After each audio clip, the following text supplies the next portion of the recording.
तो कल हमने कथा सुनी थी, दो विषय थे कथा में कल, सुने हो ना? हाँ, कल का जो महात्म्य था उसमें दो विषय, एक तो भक्ति के जो दो बेटे हैं, एक का नाम था ज्ञान और एक का नाम वैराग्य। दोनों स्वस्थ हो गए कथा सुन करके। दूसरा, कोई किसी से जाने में अनजाने में पाप हो जाए तो वो व्यक्ति भी आत्म कल्याण के लिए श्रद्धा से और प्रायश्चित पूर्वक इस कथा का श्रवण करे तो उसका भी कल्याण हो जाता है, वो भी मुक्त हो जाता है। बोलो जय सिया राम। जय सिया राम। भगवान की कथा सुनने का जो सबसे बड़ा लाभ ये है कि कथा जब सुनने के लिए हम बैठते हैं तो भगवान हमारे हृदय में आ जाते हैं। हनुमान चालीसा का हम पाठ करते हैं तो उसमें आता है, प्रभु चरित सुनबे को रसिया, राम लखन सीता मन बसिया।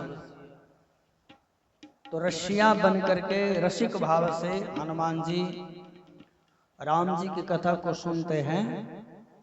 तो राम जी की कथा सुनने का यह फल हुआ कि राम लखन और सीता ये तीनों इनके हृदय में आकर के विराजमान हो गए।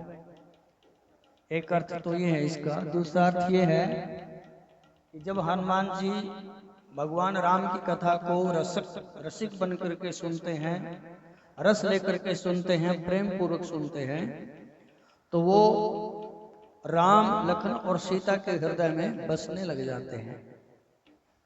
जो भगवान की कथा को सुनता है भगवान उसके हृदय में आ जाते हैं, और जो भगवान की कथा को सुनता है भगवान उसको अपने हृदय में बसा लेते हैं। बोलो जय सिया राम। जय सिया राम। जय सिया राम। जय सिया राम। तो भगवान की कथा सुनने का जो सबसे बड़ा ये फल है कि भगवान हमारे हृदय में आकर के विराजमान हो जाते हैं। बोलो जय सिया राम। जय सिया राम।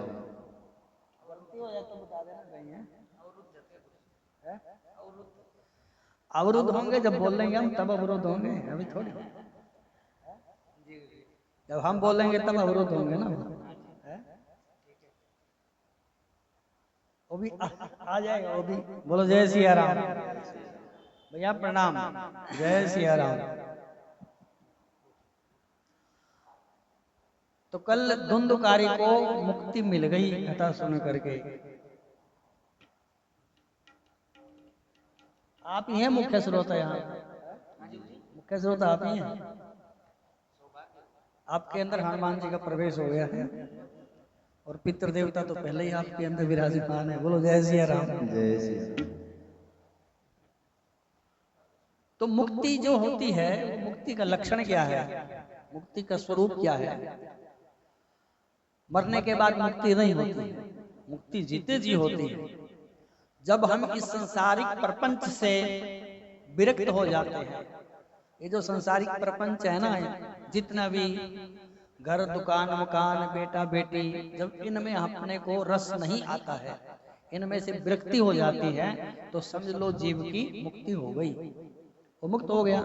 क्योंकि अंत समय में फिर इनकी याद नहीं आएगी, और जब इनकी याद नहीं आएगी तो भगवान की याद आएगी, तो जीव मुक्त हो गया। और एक होता है मरना, मृत्यु और मरना। एक बोलते हैं ना इसकी मुक्ति हो गई, इसकी मृत्यु हो गई। वैसे तो देखने में दोनों एक ही चीज है, मृत्यु और मुक्ति एक ही, देखने में तो एक ही लगती है। लेकिन संत लोग बताते हैं, गुरुजन बताते हैं कि जब संसार में रस आता है जिसको, और मरते दम तक भी उसका रस खत्म नहीं होता, उसमें चिपका रहता है, ये भी कर लूं वो भी कर लूं। और इस प्रकार मैं मेरा करते करते जीव जब संसार से चला जाता है, तो इस परिस्थिति में ये जान लेना कि इसकी मुक्ति नहीं है, इसकी मृत्यु हुई है।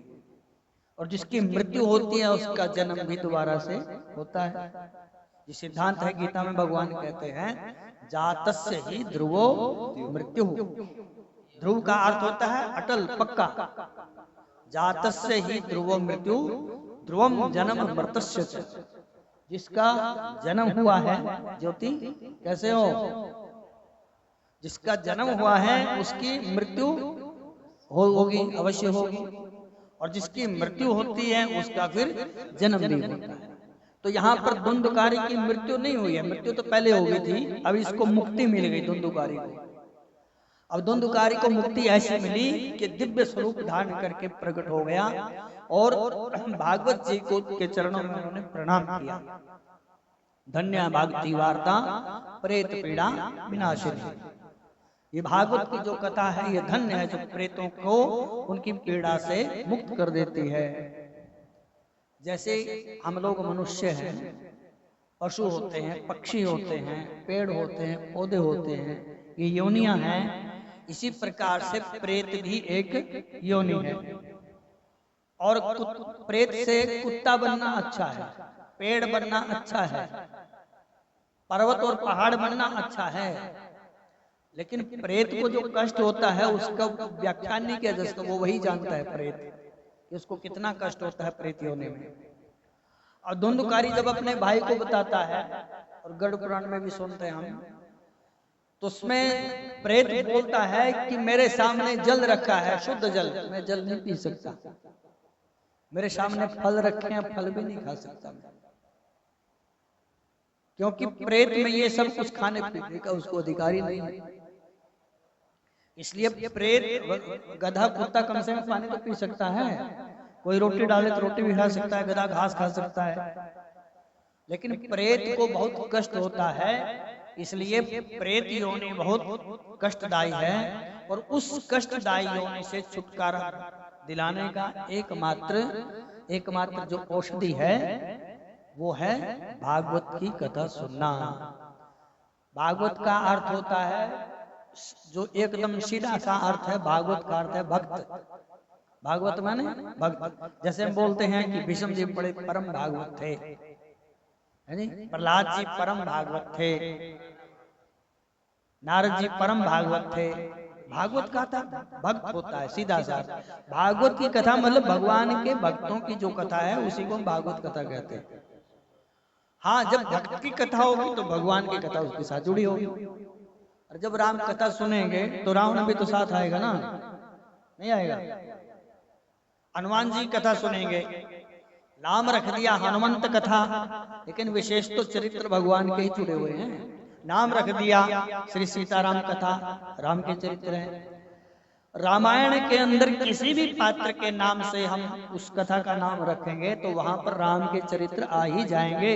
इसी प्रकार से जब भक्तों के हम चरित्र सुनेंगे तो भक्तों के साथ भगवान की कथा जुड़ी हुई मिल ही जाएगी। तो भागवत की कथा का अर्थ है भगवान के जो भक्त हैं उनकी कथा है। तो ये जो भागवत की कथा है, इसको यदि कोई भाव से पवित्रता से सुन ले तो उसका कल्याण हो जाए। सुनने वाले का भी कल्याण होता है और सुनाने वाले का भी कल्याण होता है। भगवान की कथा सुनने का फल क्या है? मन क्रम वचन जनित अग जाई, सुनई जो कथा श्रवण मन लाई। रामचरितमानस में आया है कि भगवान की जो कथा को सुनता है श्रवण और मन लगा करके, हम कोई भी काम करते हैं ना, विशेष करके सुनने का, तो उसमें कान भी लगाना पड़ेगा और मन भी लगाना पड़ेगा। अगर केवल कान लगा सुनते ही रहे, मन नहीं हुआ तो पता ही नहीं लगेगा क्या हुआ क्या नहीं, क्या बोला। तो मन और कान दोनों ही लगाने पड़ेंगे।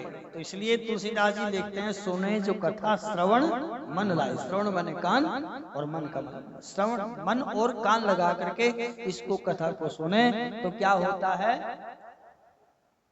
मन क्रम वचन, मन से क्रम से वचन से जितने भी पाप हो जाते हैं वो सारे के सारे पाप भस्म हो जाते हैं केवल कथा सुनने मात्र से।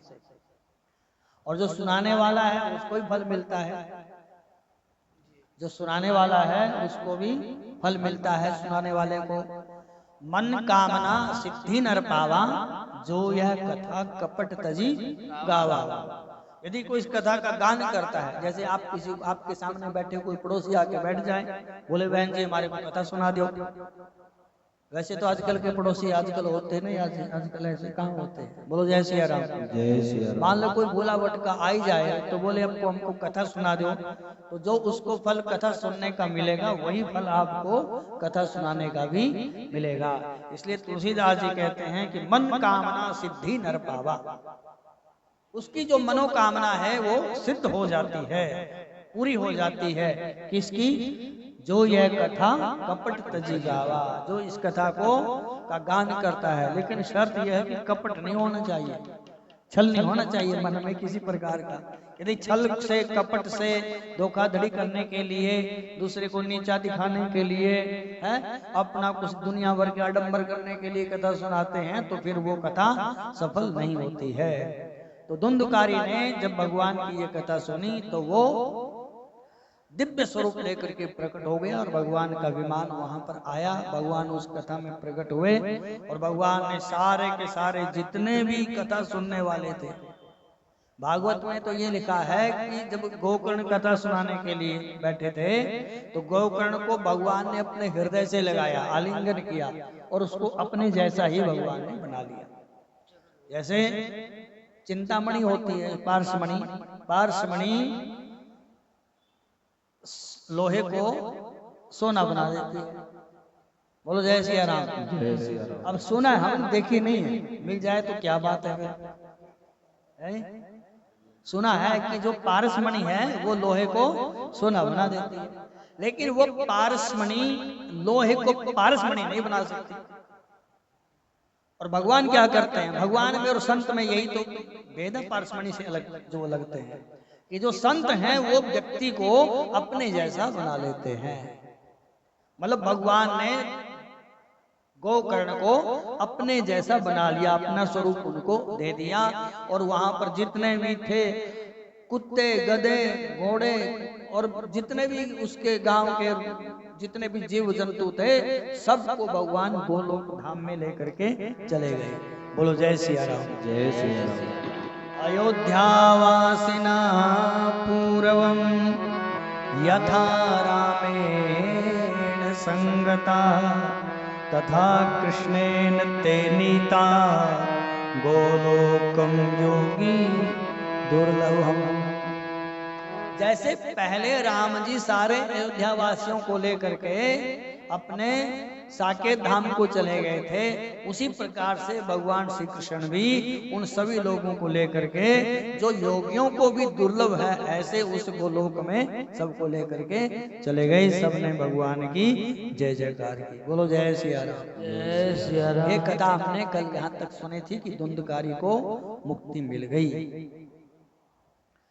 सिद्धि का अर्थ होता है विशेष जो फल है, सिद्धि का अर्थ है। जैसे हनुमान चालीसा के लिए लिखा है, हनुमान चालीसा जो यह पढ़े हनुमान चालीसा और सिद्धि साखी गौरी सा। सिद्धि का मतलब क्या है? सिद्धि का मतलब है कि भगवान की प्राप्ति, बस यही सिद्धि है। हनुमान चालीसा के पाठ मात्र से भगवत प्राप्ति हो सकती है, यदि कोई भाव से हनुमान चालीसा का पाठ करे। होए सिद्धि साखी गौरी सा। भगवान शंकर इसकी साक्षी देते हैं, गारंटर हैं भगवान, गारंटी देते हैं। होए सिद्धि साखी गौरी सा, भगवान शंकर इसकी साक्षी देते हैं। इसी प्रकार से ये जो हम कथा सुनते हैं तो सुनाते हैं, इससे हमें सिद्धि प्राप्त हो जाती है। बोलो जय सिया राम। जय सिया। जब हम कथा सुनाने का फल बताते हैं, जैसे अभी हम बता रहे थे कथा सुनने का फल ये है, कथा सुनाने का फल ये है। मुख्य फल है भगवत प्राप्ति। मुख्य फल क्या है? भगवत प्राप्ति मुख्य फल है। लेकिन बीच में तो ऐसे ही है कि ये भी मिल जाएगा आपको, ये भी मिल जाएगा, ये तो प्रवृत्ति आपकी उस कथा में हो जाएगा, इसलिए। अब वैसे तो कोई सुनता नहीं कथा, अब उसको थोड़ा बहुत लालच दिया जाता है। कथा सुन लो आपकी शादी हो जाएगी, कथा सुन लो आपके घर में बेटा हो जाएगा, कथा सुन लो आपको घर मिल जाएगा, कथा सुन लो आपके घर में धन धान्य की वृद्धि हो जाएगी। ये तो गौण लाभ है, इसके मुख्य लाभ तो है भगवत प्राप्ति। ये तो इसलिए बताएगा कि जैसे इसमें आपकी प्रवृत्ति हो जाए। जैसे कि बच्चा कोई बीमार हो गया, बच्चे को हो गया लीवर खराब, तो वो गया डॉक्टर के पास, वैद्य के पास गया। वैद्य ने बोला कि इसको गोमूत्र पिलाओ हर रोज 100 ग्राम, तो ठीक हो जाएगा 40 दिन में। तो माता जी ने क्या किया, बढ़िया शुद्ध गाय की जो बच्ची आती है उसका गोमूत्र लेकर आए, गोमूत्र बच्चे को पिलाया और बच्चे ने लिया और गट गट करके पी गया। और पी तो गया और बाद में बस आपको पता है, जिसने देखा होगा चक के पंचगव्य जो होता है, तो अगले दिन माता ने दिया तो उन्होंने कहा कि मैं नहीं पीऊंगा। बच्चा कहता कि मैं नहीं पीऊंगा। तो माँ ने बढ़िया सी चॉकलेट निकाली है, बोले ये पी ले और ये तुमको फिर बढ़िया चॉकलेट मिलेगी। तो उसने कहा कि चॉकलेट मिले खाने के लिए। उसने क्या किया, बच्चे ने जल्दी से वो गिलास पकड़ा और एकदम गट गट पी गया और चॉकलेट खाते हुए वहां से भाग गया। बोलो जय सिया राम। जय श्री राम। तो गोमूत्र पीने का फल चॉकलेट है कि पेट की बीमारी ठीक करना है? मुख्य क्या है इसमें? मुख्य तो जो लीवर खराब है ना वही ठीक करना है। वो तो उसको कि ये गोमूत्र पी ले, इसलिए उसको चॉकलेट का लालच दिया गया, तो उसने चॉकलेट के लालच में वो पी लिया।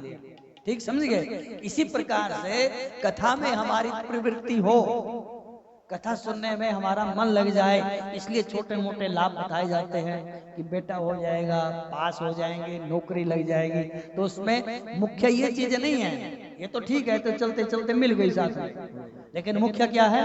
मुख्य है भगवत प्राप्ति होनी चाहिए। मतलब भगवान के चरणों में कथा सुनते सुनते सुनते जीव का प्रेम हो जाए। बोलो जय सिया राम। ये कथा सुनने का फल होना चाहिए, यही फल होता है। कृष्ण गोविंद गोपाल गाते चलो, गोविंद गोपाल गाते चलो, कृष्ण गोविंद गोपाल गाते चलो, कृष्ण गोविंद गोपाल गाते चलो। मन को विषयों के विष से हटाते चलो, मन को विषयों के विष से हटाते चलो, मन को विषयों के विष से हटाते चलो, मन को विषयों के विष से हटाते चलो। कृष्ण गोविंद गोपाल गाते चलो, कृष्ण गोविंद गोपाल गाते चलो, कृष्ण गोविंद गोपाल गाते चलो, कृष्ण गोविंद गोपाल गाते चलो। को विषयों के विष से हटाते चलो, मन को विषयों के विष से हटाते चलो, कृष्ण गोविंद गोपाल गाते चलो, कृष्ण गोविंद गोपाल गाते चलो। दुख में तड़पो नहीं, सुख में फूलो नहीं, दुख में तड़पो नहीं, सुख में फूलो नहीं, प्राण जाए मगर नाम भूलो नहीं, प्राण जाए मगर नाम भूलो नहीं। मुरली वाले को मन में बसाते चलो, मुरली वाले को मन में बसाते चलो, कृष्ण गोविंद गोपाल गाते चलो, कृष्ण गोविंद गोपाल गाते चलो।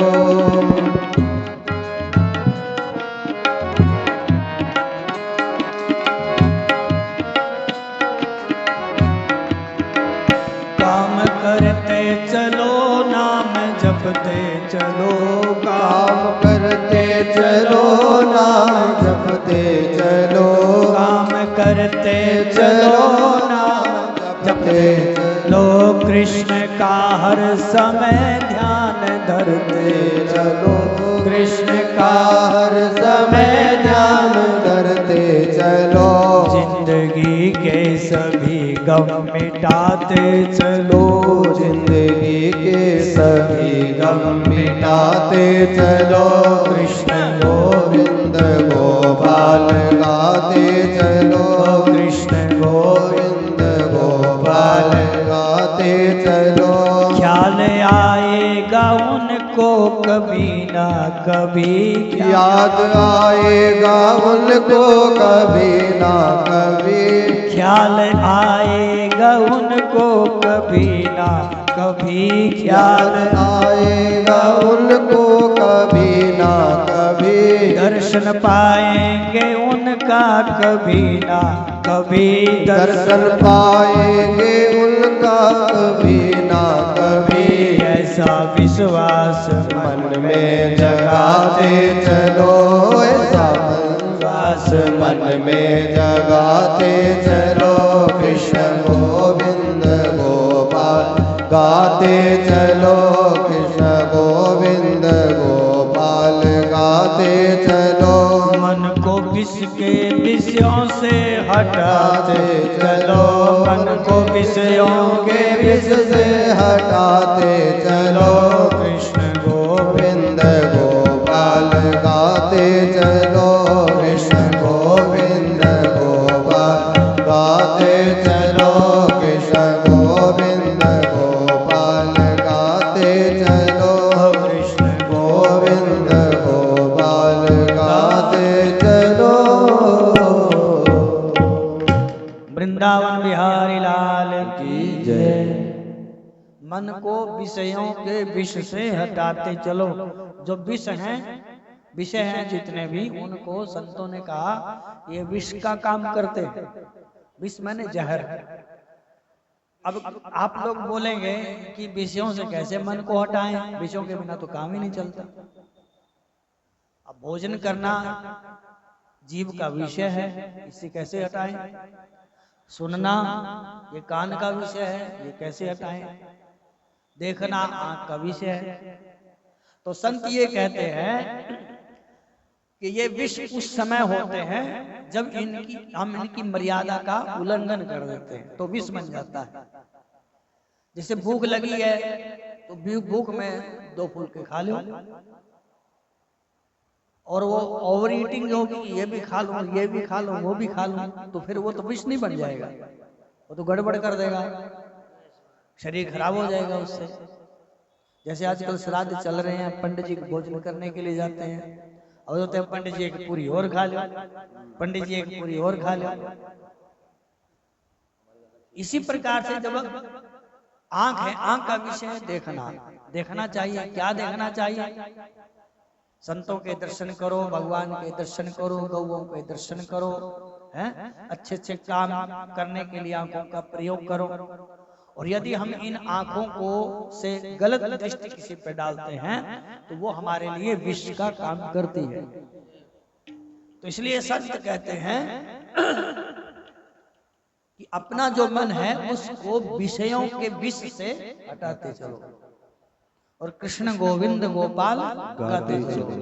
जब इस प्रकार से हम अपने मन को इन विषयों से, जो कि हमारे लिए विष बन जाते हैं विषय, तो उनसे हटाएंगे और मन को गोविंद में लगाएंगे, तो जरूर भगवान प्रसन्न हो जाएंगे और भगवान हमारे हृदय में आ जाएंगे। बोलो जय सिया राम। जय सिया राम। श्री सूत जी महाराज, 2 सूत जी हैं, आपने पहले भी सुना होगा। एक सूत जी हैं, उनका नाम है रोमहर्षण, और एक सूत जी हैं, उनका नाम है उग्रसर्वा। तो जो 17 पुराण, टोटल 18 पुराण है ना, तो जो 17 पुराण हैं, 17 पुराणों की कथा रोमहर्षण ने सुनाई। और जो ये भागवत की कथा, इसके वक्ता रोमहर्षण नहीं है, उनके बेटे हैं, संबोधन वही किया गया सूत जी, लेकिन ये दूसरे सूत जी उनके बेटे हैं, उनका नाम है उग्रसर्वा। तो उग्रसर्वा इस भागवत की कथा को सुनाते हैं ऋषियों को। तो जो रोमहर्षण है, उनके गुरु जी का नाम है भगवान व्यास जी, और जो ये उग्रसर्वा है, इनके गुरु जी का नाम है सुखदेव भगवान। सुखदेव भगवान से इन्होंने कथा सुनी है, और रोमहर्षण जी ने व्यास जी से कथा सुनी। तो यहाँ पे उग्रसर्वा भगवान जी का यहाँ पर मंगलाचरण करते हैं कथा प्रारंभ करने से पहले। मंगलाचरण का अर्थ होता है जिसका आचरण मंगलमय होता है उसका ध्यान करना चाहिए, उनका नाम लेना चाहिए, उसी को बोलते हैं मंगलाचरण। आपने सत्यनारायण भगवान की कथा सुनी होगी, तो उसमें आता है कि साधु नाम का जो वैश्य है, जब वो जेल से मुक्त हुआ, सुने हो, राजा ने उसको दामाद के साथ उसको जेल में डाल दिया। तो फिर राजा को पता लगा कि वो गलती होगी ये तो, और इसको तो हमने गलत इसमें कारावास में डाल दिया। तो उसको वहां से मुक्त किया और उसको नए नए बढ़िया बढ़िया कपड़े सिलवाए इसके लिए, और सुंदर सोने की माला अंगूठियां डाल करके और बहुत सारा धन दे करके वहां से राजा ने उस वैश्य को विदा किया।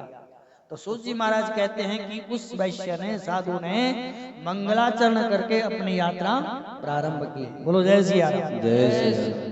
मंगलाचरण का अर्थ है कि जिसका आचरण मंगलमय होता है, मंगल भवन अमंगल हारी द्रवो सुदशरथ अजर बिहारी, अजीर बिहारी। तो ऐसे जो भगवान हैं जिनका आचरण मंगलमय है, जो उत्तम श्लोक है, उनका नाम लेना, उनका ध्यान करना, उनको नमस्कार करना, उनको प्रणाम करना, उसको बोला गया है मंगलाचरण। और जो मंगलाचरण करता है तो उसके काम में कोई बाधा नहीं आती है। बोलो जय सिया राम। जय सिया राम। अब व्यापारी जो साधु नाम का व्यापारी है वो तो मंगलाचरण करके वहां से चला है, लेकिन उसके तो बाधा आ गई, बाधा आ गई ना। बाधा भी कितनी आई, 2 बाधा आई वहां पे घर तक पहुंचते पहुंचते। हम लोग क्या करते हैं, हम लोग आधा ज्ञान सुन लेते, आधी बात सुनते हैं, आधी बात नहीं सुनते। इसको बोलते हैं अर्ध कुक्कुटी ज्ञान। आधी मुर्गी खा लो, आधी अंडा देगी। हो सकता है ऐसे? कोई मुर्गी लेके आया ना, तो उसको काट करके आधी बना ली और आधी को रख दिया, बोले आधी रात तक ना अंडा देगी। तो हो सकता है ये? असंभव है। अर्ध कुक्कुटी ज्ञान, बोले आधी बात सुन लो और आधी छोड़ दो। पूरी बात सुनो, फिर उसके ऊपर अमल करो। तो जब सत्यनारायण की कथा हम सुनते हैं, उसमें सत्यनारायण की कथा में है, उसका मतलब ये है कि सत्य बोलना चाहिए व्यक्ति को। कथा का मतलब है कि व्यक्ति को सत्य का आचरण करना चाहिए। सत्य भगवान है, सत्य बोलना चाहिए। तब वहां पे जब वो मंगलाचरण करके तो चला, लेकिन वो बात भूलिया कि जीव को सत्य का आचरण करना चाहिए। तो भगवान बाबा बन करके आए, बाबा जी ने पूछा कि हे साधु तेरी नाव में क्या है? तो क्या जवाब दिया उसने? बेल और पत्ते भरे हुए हैं। बोलो जय सिया राम।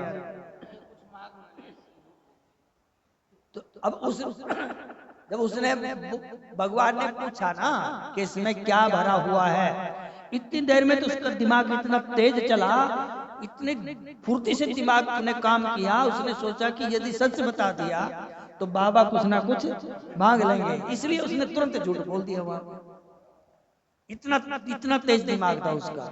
जब व्यापारी है, व्यापार का तो दिमाग होता ही है। तो इतने में भगवान ने पूछा कि इसमें क्या है, उसने देर थोड़ी लगाई है, बस इतने में उसने बोल दिया। जैसे उसने पूछा कि हे साधु तेरी नाव में क्या है, तो उसने तुरंत बोल दिया कि इसमें बेल और पत्ते भरे हुए हैं। तब उसको ये पता भी तो होना चाहिए था कि जब कथा की विधि सुन करके तो आया था वो, राजा से सारी विधि सुनी थी क्या करना चाहिए, तो सारी विधि में तो ये भी बताया होगा उसने। तो भगवान ने कहा कि तथास्तु। तथास्तु का मतलब है कि जो तुमने बोला है वही हो जाए, और बेल पत्ते बन गए। बोलो जय सिया राम। जय सिया राम। और दूसरा विघ्न कब आया? घर पहुंचते पहुंचते। अब कथा में जब हम कथा करते हैं, पूजा करते हैं, तो कईयों की आदत होती है, पूजा कर रहे हैं, हाँ जी हेलो हेलो, और पंडित जी बोल रहे हैं ओम श्री गणपतये नमः, चढ़ा नहीं जा रहे हैं, तो हेलो हेलो बोली जा रहे हैं। ये कौन सी कथा, ये कौन सी पूजा है? ये पूजा है कोई? अब पंडित जी बेचारे बोलते हैं क्या बोलूंगा, अभी इसका बुद्धि खराब हो जाएगी, इसको क्रोध आ जाएगा, है? चलो कम से कम पूजा जैसे कैसी हो रही है ठीक है, अगर बीच में टोक दिया उसको तो उसको क्रोध आ जाएगा, वो पूजा भी गई और शरीर भी गया, धर्म भी गया, सब कुछ गया। तो जब वो घर के पास पहुंचा व्यापारी, तो उसने अपने एक सेवक को बोला कि घर में जाओ और बताओ उनको कि हम लोग आ गए हैं, हमारा स्वागत सत्कार किया जाए। अब जाते हैं ना फूलों का वो क्या लेकर के जाते हैं, बुके लेकर के जाते हैं कि आइए आइए महाराज आइए, और एक ही बुके में 10 आदमियों को टपा देते हैं। एक बुके से ही सबका काम हो गया। बोलो जय सिया राम। जय श्री राम। अब हम कथा में आप भी जाते होंगे, व्यास के पास पहुंचे, कथा शुरू होगी 3 बजे। अब जो माला डालने वाले थे और भी बहुत सारे आते हैं बीच बीच में, अब वो माला उतार उतार के वहीं रखते रहते हैं। माला उतारी वहीं रख दी, फिर वही माला डाली, फिर वही मती, फिर वही डाली, और वो माला बेचारी सूख सूख करके बुरा हालत हो गया। और माला भी सोचती होगी कि मेरा कितना ये लोग दुरुपयोग कर रहे हैं। बोलो जय सिया राम। तो व्यापारी ने कहा कि हमारे घर में जाकर के बता दो। जब वो घर में पहुंचा, वो माँ बेटी कलावती और लीलावती दोनों पूजा कर रही थी भगवान की, और जैसे ही सुना तो दौड़ पड़ी वहां से। माँ ने तो उसको बताया कि मैं जाती हूँ। अब जब माँ जा रही है, गीता में लिखा है यद यद आचरति श्रेष्ठ तदेव कुरुते लोकस्त अनुवर्तते। बड़े आदमी जैसा करेंगे, छोटे भी उसका अनुकरण करने लग जाते हैं। तो माँ को चाहिए था कि वहीं बैठ करके बेटा पूजा कर लेते हैं। अब थोड़ी सी तो बची है, आरती करनी है, प्रसाद लेना, फिर चलते हैं। लेकिन उसने कहा कि बेटिया तू पूजा करके पूरी करके आना, मैं चलती हूँ। और वो तो वहां से चल पड़ी। अब बेटी ने सोचा कि माँ गई है तो हम भी चलते हैं, क्या होने वाला है। अब कई बोलते हैं ना कि इधर बैठ जाओ उधर बैठ जाओ। अब बोलते पंडित इधर बैठ गई तो क्या हो जाएगा, अब पहाड़ थोड़ी टूटेगा। आपको बोले कि बेलपत्र ऐसे करके चढ़ाओ, अगर पंडित जी ऐसे चढ़ाए तो क्या हो जाएगा। अब हो जाएगा क्या, भगवान शंकर प्रकट होकर के थोड़ी हाथ पकड़ेंगे तुम्हारा कि तुम क्या कर रहे हो। विधि है वो, विधि और निषेध ये तो शास्त्र की आज्ञा है। विधि मतलब ऐसा करना चाहिए और निषेध ऐसा नहीं करना चाहिए, ठीक है। तो बेटी ने सोचा माँ भी चली गई, कुछ नहीं होता है, चलो मैं भी चल पड़ती हूँ। और वो चली गई, और क्या हुआ वहां पे, भगवान ने डुबो दिया। भगवान ने वरुण देवता को प्रकट किया वहां पे अपने भाव से, और वरुण देवता बोले भगवान को, हाँ प्रभु क्या आज्ञा है। बोले हमारी आज्ञा है कि इन दोनों को अदृश्य कर दो, किश्ती को भी और इनका जो दामाद है जिसके कारण सारा चक्कर पड़ा हुआ है ये, तो इसको भी। और वरुण देवता ने दोनों को अपने पास खींच लिया, और उनको लगा कि डूब के मर गया है। अब वो रोने लगे, चिल्लाने लगे, रोने लगे, चिल्लाने लगे। तो फिर आकाशवाणी होती है कि तुम्हारी बेटी पूजा छोड़ करके आई है, प्रसाद छोड़ करके आई है, ये घर में जाए, पूजा पूरी करे, प्रसाद ग्रहण करे, फिर इसके पतिदेव के दर्शन होंगे। तो उसने सारा काम किया, तो फिर उसके पतिदेव मिल गए। बोलो जय सिया राम। ये मंगलाचरण का फल है, क्योंकि वो मंगलाचरण करके वहां से चला था। ये मंगलाचरण का फल है कि विघ्न तो आए थोड़े बहुत, लेकिन उसको पूर्ण रूप से ज्ञान हो गया, विशेष जो उसकी सिद्धि थी वो प्राप्त हो गई कि मुझे भगवान का भजन करना चाहिए। तो फिर वो प्रति महीने, हर महीने पूर्णमासी में ये सत्यनारायण भगवान का व्रत करने लग गया। बोलो जय सिया राम। ये मंगलाचरण का फल है। यदि हम मंगलाचरण करते हैं किसी भी काम के लिए, तो मान लीजिए थोड़ा बहुत कोई विघ्न आ गया, लेकिन काम पूर्ण होने में कोई किसी प्रकार की संभावना वहां पे नहीं होती है। इसलिए मंगलाचरण जीवन में व्यक्ति को करना चाहिए। किसी भी काम के लिए चले, मंगलाचरण करे। बोलो जय सिया राम। सूत जी महाराज यहाँ पे मंगलाचरण करते हैं। जन्माद्यस्य यतोऽन्वयादितरतस् सार्थे सुभिज्ञा स्वराट् तेने ब्रह्म हृदय आदि कवये मोयन्ति यत् सूरया तेजो वारि मृगां यथा विनिमयो यत्र त्रिसृगो मृषा भावना स्वेन सदा निरस्तकुहकं सत्यं परं धीमहि। बोलो कृष्णचंद्र भगवान की जय। लो हम सत्यनारायण भगवान की बात कर रहे थे, यहाँ पे भी उन्होंने सत्य रूपी परमात्मा को प्रणाम किया। सत्यम परम धीमहि, हम भगवान सत्य रूपी परमात्मा का ध्यान करते हैं, उनको प्रणाम करते हैं। तो भगवान क्या करते हैं? जन्माद्यस्यतः, जिसके जो इस पूरे ब्रह्मांड प्रपंच का जन्म भी करते हैं, मतलब बनाते भी हैं, इसका पालन भी करते हैं और लय भी करते हैं। जन्माद्यस्यता। और भगवान क्या करते हैं? भगवान विजय के साथ साथ इस पृथ्वी का पालन करते हुए, और भगवान ने क्या किया? तेने ब्रह्म हृदय आदि कवये, जिन्होंने भगवान ब्रह्मा जी को भी वेदों का संकल्प मात्र से ज्ञान करवा दिया। वेद कैसे हैं? जहां पर बड़े बड़े विद्वान लोग भी उनका अर्थ लगाने में मोहित हो जाते हैं, उनके अर्थों को समझ नहीं पाते। तो ऐसे वेदों का अर्थ भगवान ने ब्रह्मा को केवल संकल्प मात्र से करा दिया। संकल्प का अर्थ है कि भगवान ने कहा कि हो जाए तो हो गया, बस ये संकल्प होता है भगवान। भगवान संकल्प करते हैं तो सृष्टि बन करके खड़ी हो जाती है, और भगवान संकल्प करते हैं तो सृष्टि का विनाश हो जाता है। भगवान का केवल संकल्प मात्र ही काम करता है। वेदों के अर्थ लगाना सबके बस की बात, इसलिए तो व्यास जी ने आगे इनकी पुराणों की रचना कर दी, क्योंकि वेद समझने में कठिनता हो रही थी सबको।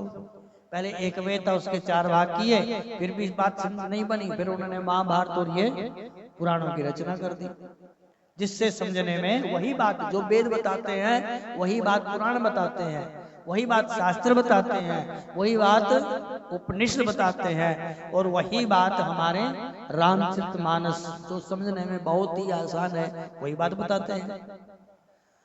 तो ऐसे भगवान जो सत्य रूपी परमात्मा, उनके चरणों में प्रणाम करते हैं। तेजो वारी मृदाम यथा विनिमयो यत्र त्रिसर्गो मृषा, जहां पर ये त्रिगुणात्मका जो प्रपंच है, संसार है, ये असत्य होते हुए भी सत्य प्रतीत होता है। जल में स्थल का भाव होता है और स्थल में जल का भाव हो जाता है। जिन जैसे सूर्य की किरणें पड़ती हैं धरती पर, तो जब वो तपती है तो वो ऐसा लगता है दूर से कि पानी पड़ा हुआ है, आभास होने लगता है। जैसे आप गाड़ी चलाते हैं, सबसे बढ़िया उदाहरण तो यही है कि गाड़ी चलाते हैं तो गाड़ी में जो आगे देखते हैं तो सड़क ऐसा लगता है सड़क गीली है, पानी पड़ा हुआ है, लेकिन क्या पानी होता है वहां पे? नहीं होता, आभास होता है। तो इसी प्रकार से ये जो त्रिगुणात्मक का जो परमात्मा ये बनाई हुई सृष्टि भगवान की, ये असत्य होते हुए भी सत्य प्रतीत होती है। भगवान ने इसको धारण किया हुआ इसलिए सत्य लगती है, सत्य नहीं है। भगवान महादेव कहते हैं, उमा कहूं मैं अनुभव अपना, सत हरि भजन जगत सब सपना। ये जो संसार है स्वप्न की भांति है। जैसे सपने अपने को स्वप्न आता है तो स्वप्न में सारी बातें सच्ची लगती हैं। स्वप्न में बढ़िया घर दिखता है तो आदमी खुश हो जाता है, घर में देख कर घर में घुस गया, मेरे को घर मिल गया। और कभी कभी शेर पीछे पड़ गया, स्वप्न में डर भी जाता है, क्योंकि उस समय वो स्वप्न नहीं समझता, उस समय असली लगता है उसको। तो इसी प्रकार से ये जो संसार है ये है तो स्वप्न, लेकिन लगता अपने को असली है। असली क्यों लगता है? क्योंकि हम लोग सोए हुए हैं। कैसे सोए हुए हैं? मोह निशा सब सोवनहारा, अनेक प्रकार। जो हम मोह रूपी निद्रा में सोए हुए हैं ना, तो अपने को ये सारा संसार असत्य होते हुए भी सत्य लगता है। और जिस भगवान की सत्ता से ये जो प्रपंच हट जाता है, जैसे एक रस्सी पड़ी अंधेरे में, थोड़ी थोड़ी लाइट है वहां पर, ज्यादा नहीं है, थोड़ी थोड़ी लाइट है, मतलब ऐसा कि रस्सी बस का आभास होता है। रस्सी पड़ी है कोई, और रस्सी ऐसे पड़ी है तो आपको लगा कि सर्प है, लगता है, डर जाते हैं कई बार कि सर्प है। लेकिन जब उस पर हम टॉर्च मारते हैं, लाइट करते हैं, दीपक जलाते हैं, प्रकाश होता है, तो वो रस्सी वहां से भाग जाती, वो सांप तो भाग जाता है और केवल रस्सी रह जाती है। ठीक है, साफ तो था नहीं, वो आभास हो रहा था। इसी प्रकार से जिस परमात्मा की सत्ता से ये संसार असत्य होते हुए सत्य लगता है, और जिसकी सत्ता से जिस भगवान की को जान करके जीव के अंदर जब ज्ञान हो जाता है, जो संसार का प्रपंच हट जाता है, उसको सारी बातें मालूम हो जाती है, उसको ये पता चल जाता है कि संसार असत्य है। ये प्रपंच जिसकी प्रेरणा से हट जाता है, उस सत्य रूपी परमात्मा के चरणों में हम प्रणाम करते हैं। बोलो सत्यनारायण भगवान की जय। ये सत्य रूपी परमात्मा है। जैसे अब जिसने सत्य को अपने जीवन में धारण कर लिया, तो समझ लो उसको भगवान के पास जाने में कोई देर नहीं है। और सबसे बड़ा धर्म क्या है? सत्य बोलना। धर्म न दूसर सत्य समाना, आगम निगम पुराण बखाना। वेद पुराण श्रुतियां स्मृतियां ये सब कहते हैं कि सत्य बोलना सबसे बड़ा धर्म है। और सत्य को कईयों ने तो विचार करके देखा, प्रयोग करके देखा कि वास्तव में ये बात सही है कि नहीं। आपने एक संत सुने होंगे, संत मलूकदास सुने हैं? मलूकदास संत भगवान को नहीं मानते थे। उनकी धर्म पत्नी बड़ी अच्छी थी, वो भगवान को मानती थी। वो कहती कि वो कहते थे कि भगवान किसको क्या कुछ नहीं देते हैं भगवान। वो कहते हैं कि भगवान सबको देते हैं, भगवान सबके रखवाले हैं, भगवान जिसको पैदा करते हैं उसको खाने के लिए जरूर देते हैं। और वो कहता है कि हम इस प्रकार से पत्नी के साथ कई बार तो मैं हो जाती। तो उन्होंने कहा कि हम देखते हैं भगवान खाने के लिए सबको देता है, हम कुछ नहीं करेंगे। तो उनकी धर्म पत्नी कहती है कुछ करो ना करो, भगवान खाने का जुगाड़ सबका अपने आप कुछ ना कुछ कर देते हैं। बोलो जय सिया राम। तो उसने मलूकदास जी कहने लगे कि हम परीक्षा ही करके देख लेते हैं भगवान की कैसे खिलाते हैं, है जी, परीक्षा कर लेते हैं।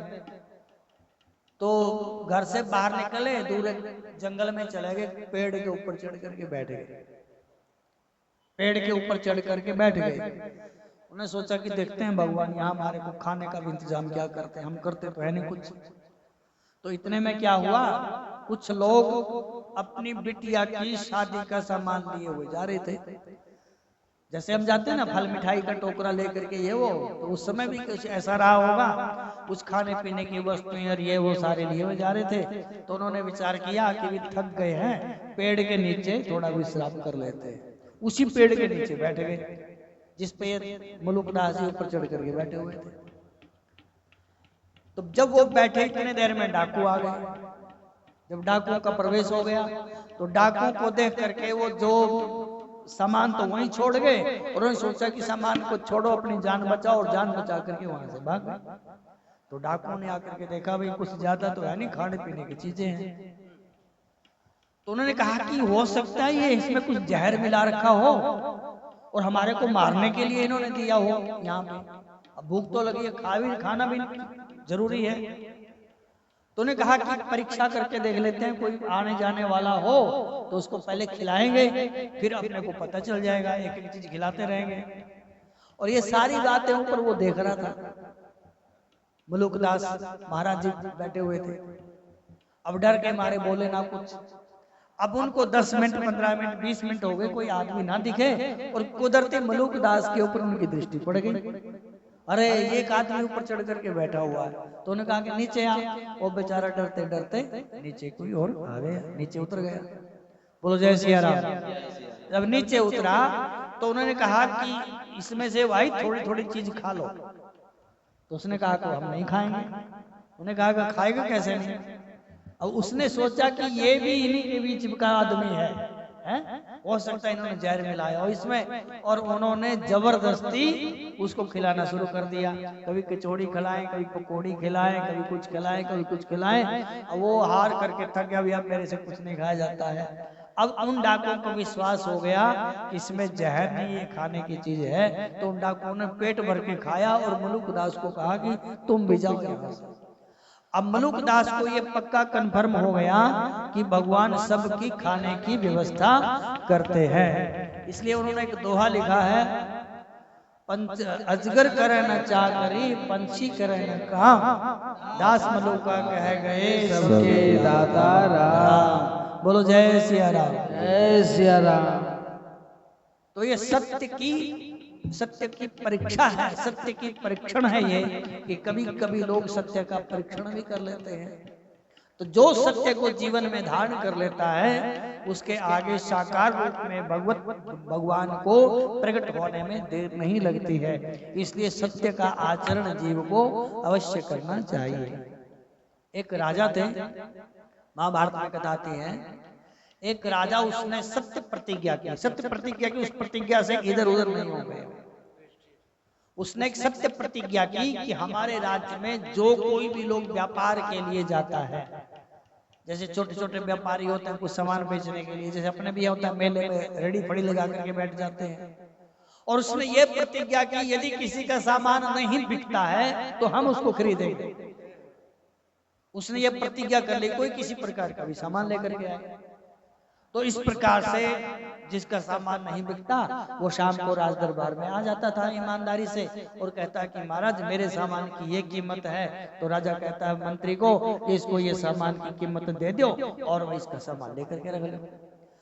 तो धर्मराज ने परीक्षा ली इनकी कि देखते हैं राजा अपनी प्रतिज्ञा के ऊपर, जो उसने सत्य प्रतिज्ञा की है, क्या ये अटल रहता है।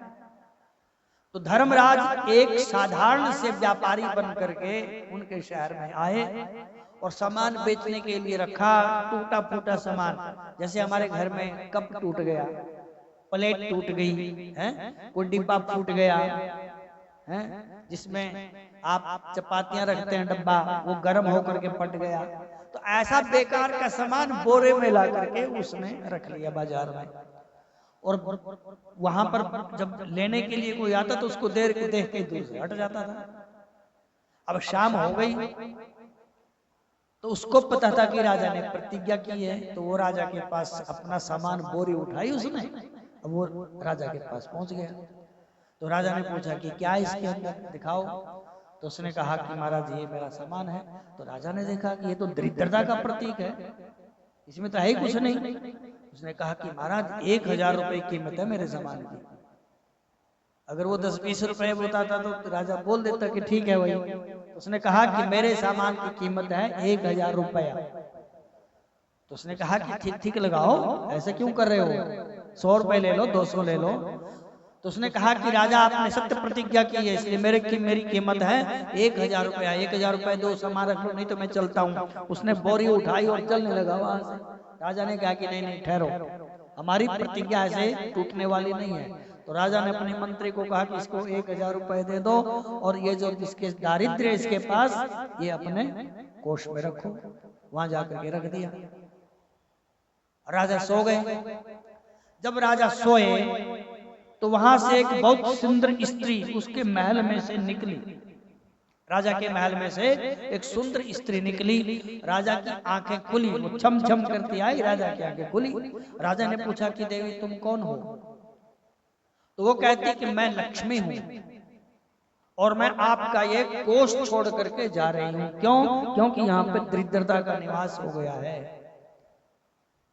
तो राजा ने कहा, विचार किया राजा ने कि लक्ष्मी जा रही है, हमने तो सत्य प्रतिज्ञा की थी, चलो कोई बात नहीं। लक्ष्मी वहां से चली गई। राजा लेटे, थोड़ी देर बाद एक पुरुष प्रकट हुआ। तो फिर वहां से जो पुरुष प्रकट हुआ, तो वो पुरुष जब बाहर निकला तो राजा ने पूछा कि भाई तुम कौन हो। उसने कहा कि मैं दान हूं,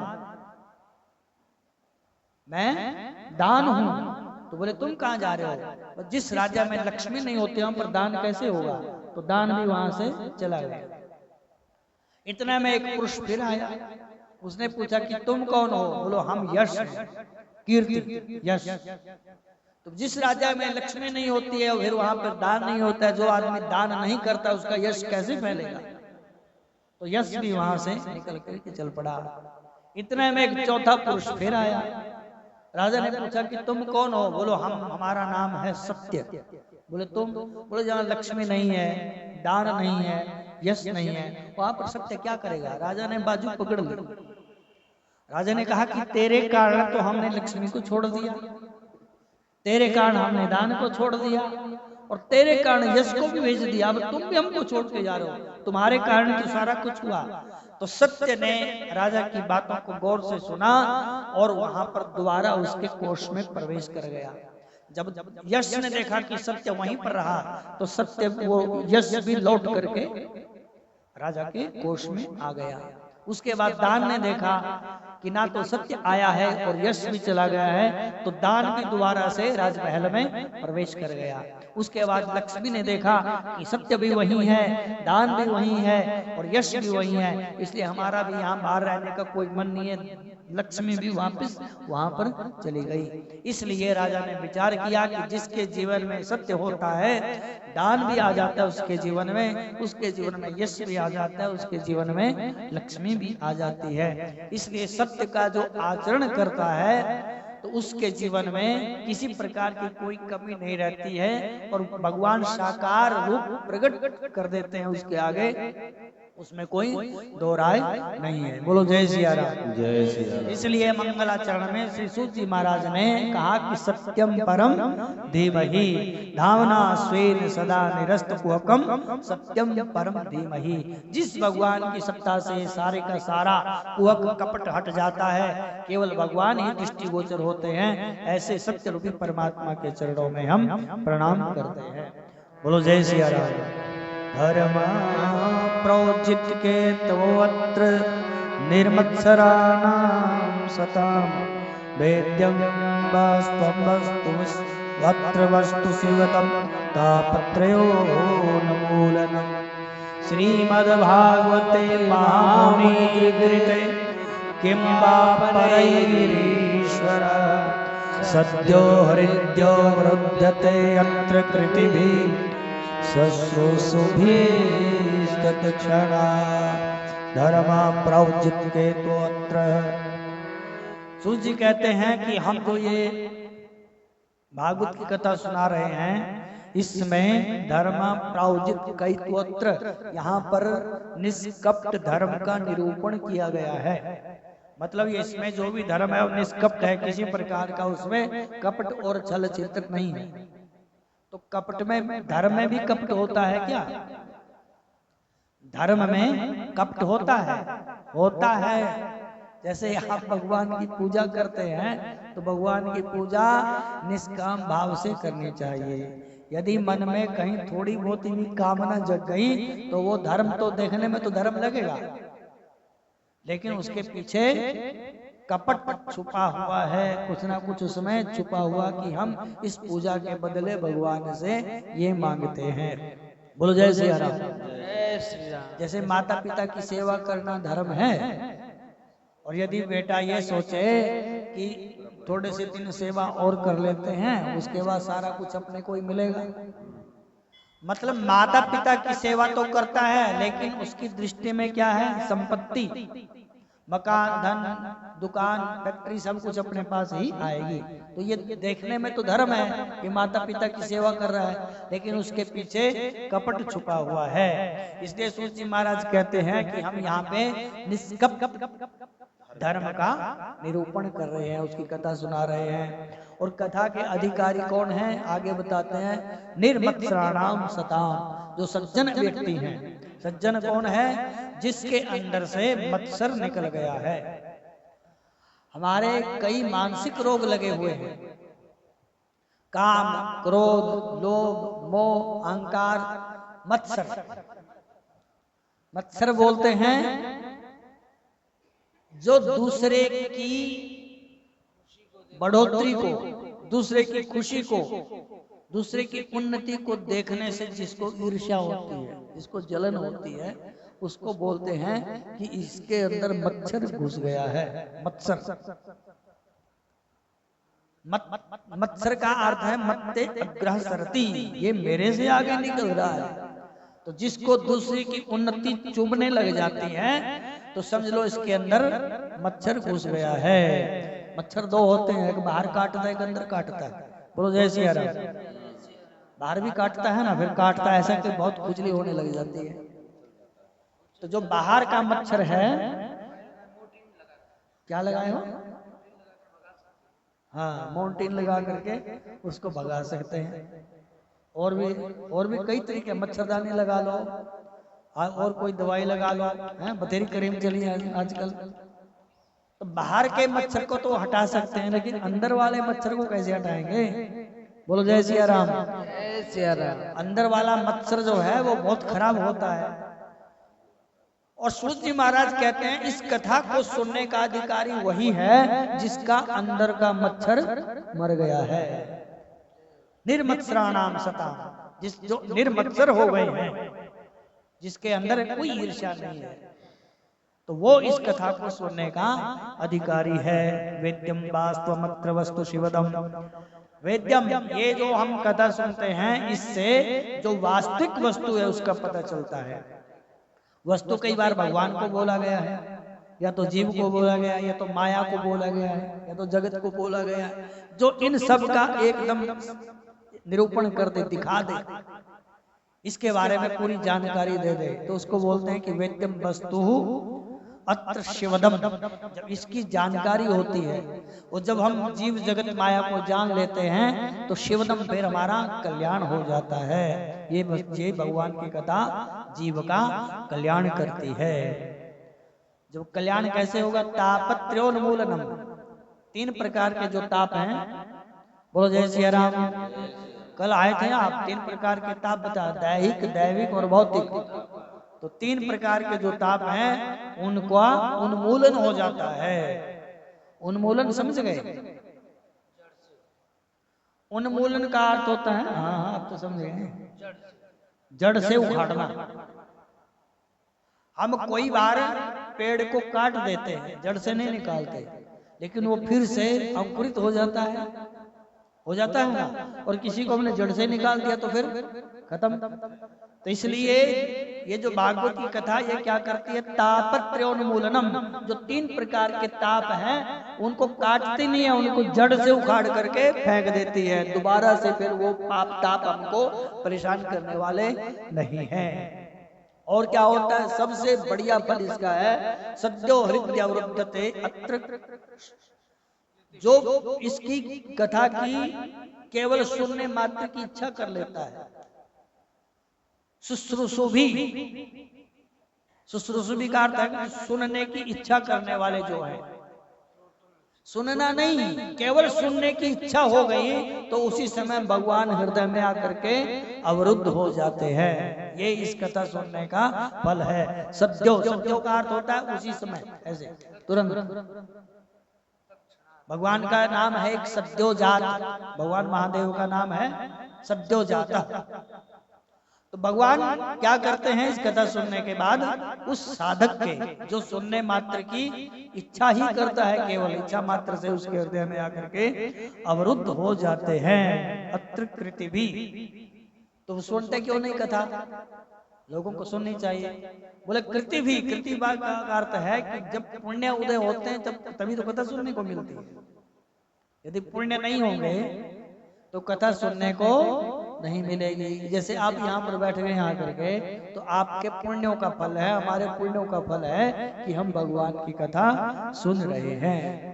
तो इस कथा सुनने का ये सारे फल तो है ही हैं, ये सारे फल तो हो जाएंगे कथा सुनने से, लेकिन मुख्य फल है सद्यो हृदय अवरुद्धते अत्र कृतिभि शुश्रूषुभिः तत्क्षणात्। मुख्य रूप से भगवान हमारे हृदय में आकर के बंद हो जाएंगे। बोलो जय सिया राम।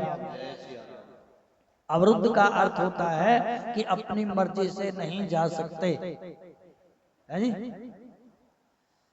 जेल में जो कैदी होता है, एक जेलर होता है, तो जो कैदी है वो अवरुद्ध है और जो जेलर है वो विराजमान है। विराजमान है कि मतलब वो जा भी सकता है और आ भी सकता है, लेकिन जो अवरुद्ध होता है, जो कैदी है, वो अपनी मर्जी से जा नहीं सकता। जैसे आप हम यहाँ पर बैठे हुए हैं, अब यहाँ पर आप अवरुद्ध नहीं, आप विराजमान हैं। विराजमान का अर्थ है कि आप यहाँ से आपका मन करे उठ करके जा सकते हैं, लेकिन अगर बाहर ताला लगा दिया किसी ने तो फिर क्या करेंगे? बोलो जय सिया राम। फिर जाएंगे? फिर आप चाहते हुए भी यहाँ से नहीं जा सकते, क्योंकि आप विराजमान नहीं, आप अवरुद्ध हो गए हैं। ऐसे ही जो भगवान की कथा को सुनने की इच्छा कर लेता है, भगवान उसके हृदय में आकर के अवरुद्ध हो जाते हैं। बोलो जय सिया राम। ये भगवान की जो दिव्य कथा है उसका यही फल है कि भगवान प्रकट हो जाए। बोलो जय सिया राम। भगवान जीवन और हमारा जो जन्म और जीवन है उसका लाभ एक ही है, क्या? अंते नारायण स्मृति ही। जब शरीर का अंत हो तो उस समय भगवान की याद आ जाए, बस यही जन्म और जीवन का लाभ है। और यदि भगवान की याद आ गई तो समझो जीव मुक्त हो गया, और यदि भगवान की याद ना आई तो फिर याद तो आएगी किसी न किसी की। मरते समय गुरुजन कहते हैं कि उस वस्तु की याद आती है जो अपने को बहुत अच्छी लगती है, जिससे अपना बहुत प्रेम होता है, जिसमें हमारी आसक्ति होती है। जैसे बेटे में आसक्ति है तो मरते समय बेटा याद आएगा। बहू में हो गई, बोलो जय सिया राम। ये तो हमने गलत बोल दिया वैसे। यदि दुकान में मकान में हो गई तो फिर वही चीजें याद आएंगी।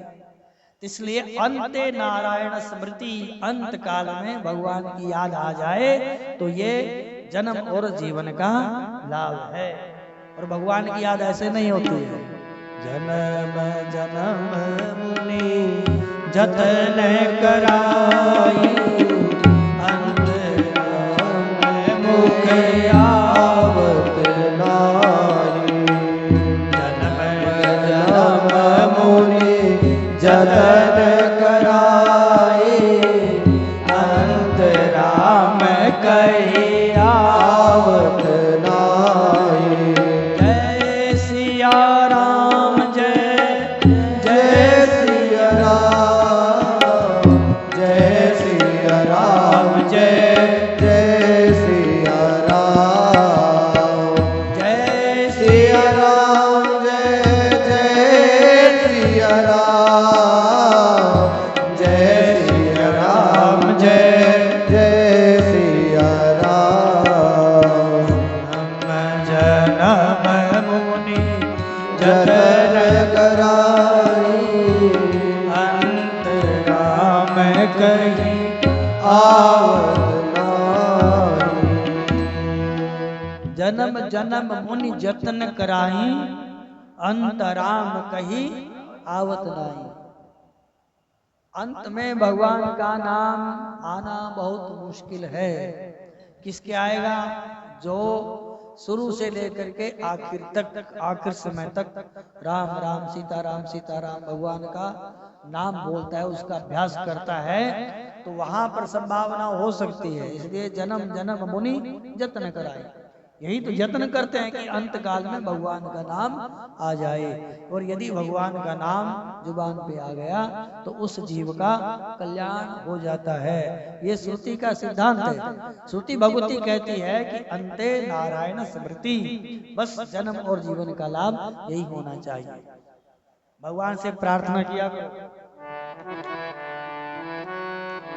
इतना तो करना स्वामी, जब प्राण तन से निकले, इतना तो करना स्वामी, जब प्राण तन से निकले।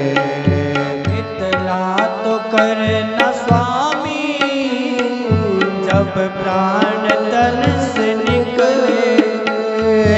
इतना तो करना स्वामी, जब प्राण तन से निकले।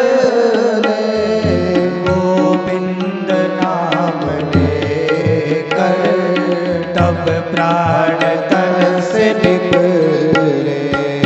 गोविंद नाम लेकर तब प्राण तन से निकले।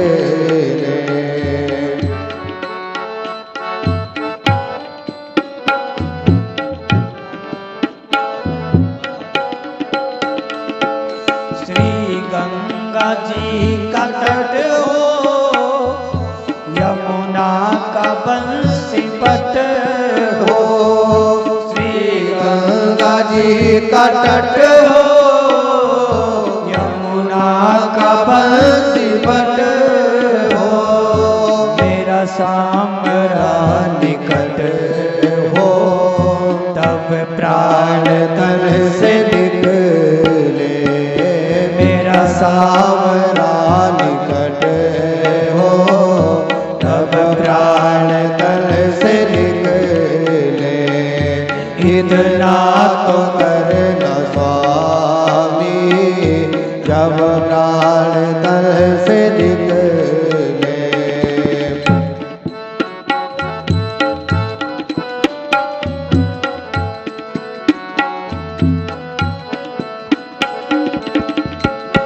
उस वक्त जल्दी आना, नहीं देर तुम लगाना, उस वक्त जल्दी आना, प्रभु देर ना लगाना, उस वक्त जल्दी आना, प्रभु देर ना लगाना, उस वक्त जल्दी आना, प्रभु देर ना लगाना, राधा को साथ लाना, जब प्राण तल से निकले, राधा को साथ लाना, जब प्राण तल से निकले, इतना तो करना स्वामी, जब प्राण तल से निकले।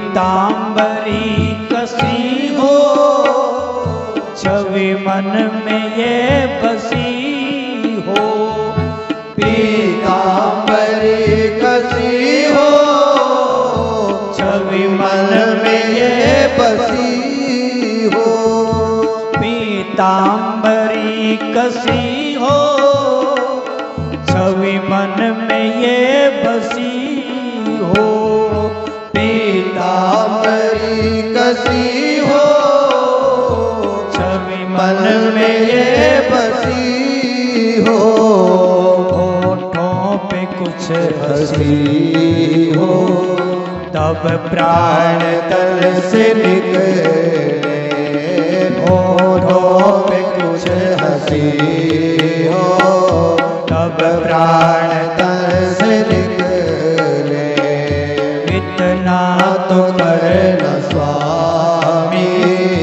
जब प्राण तल से निकले, इतना तो करना स्वामी, जब प्राण तल से निकले।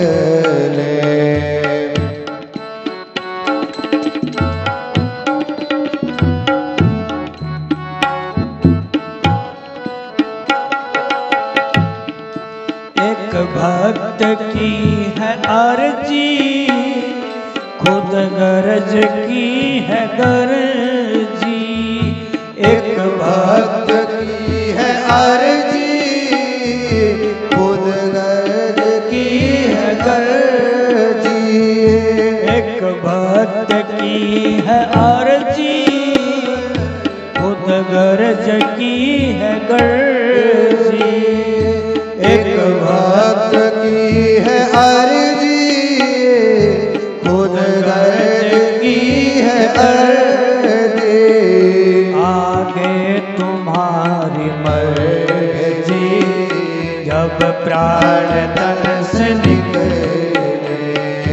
आगे तुम्हारी मर्जी, जब प्राण तन से निकले, इतना तो करना स्वामी, जब प्राण तन से निकले, इतना तो करना स्वामी, जब प्राण तन से निकले, जब प्राण तन से निकले, जब प्राण तन से निकले,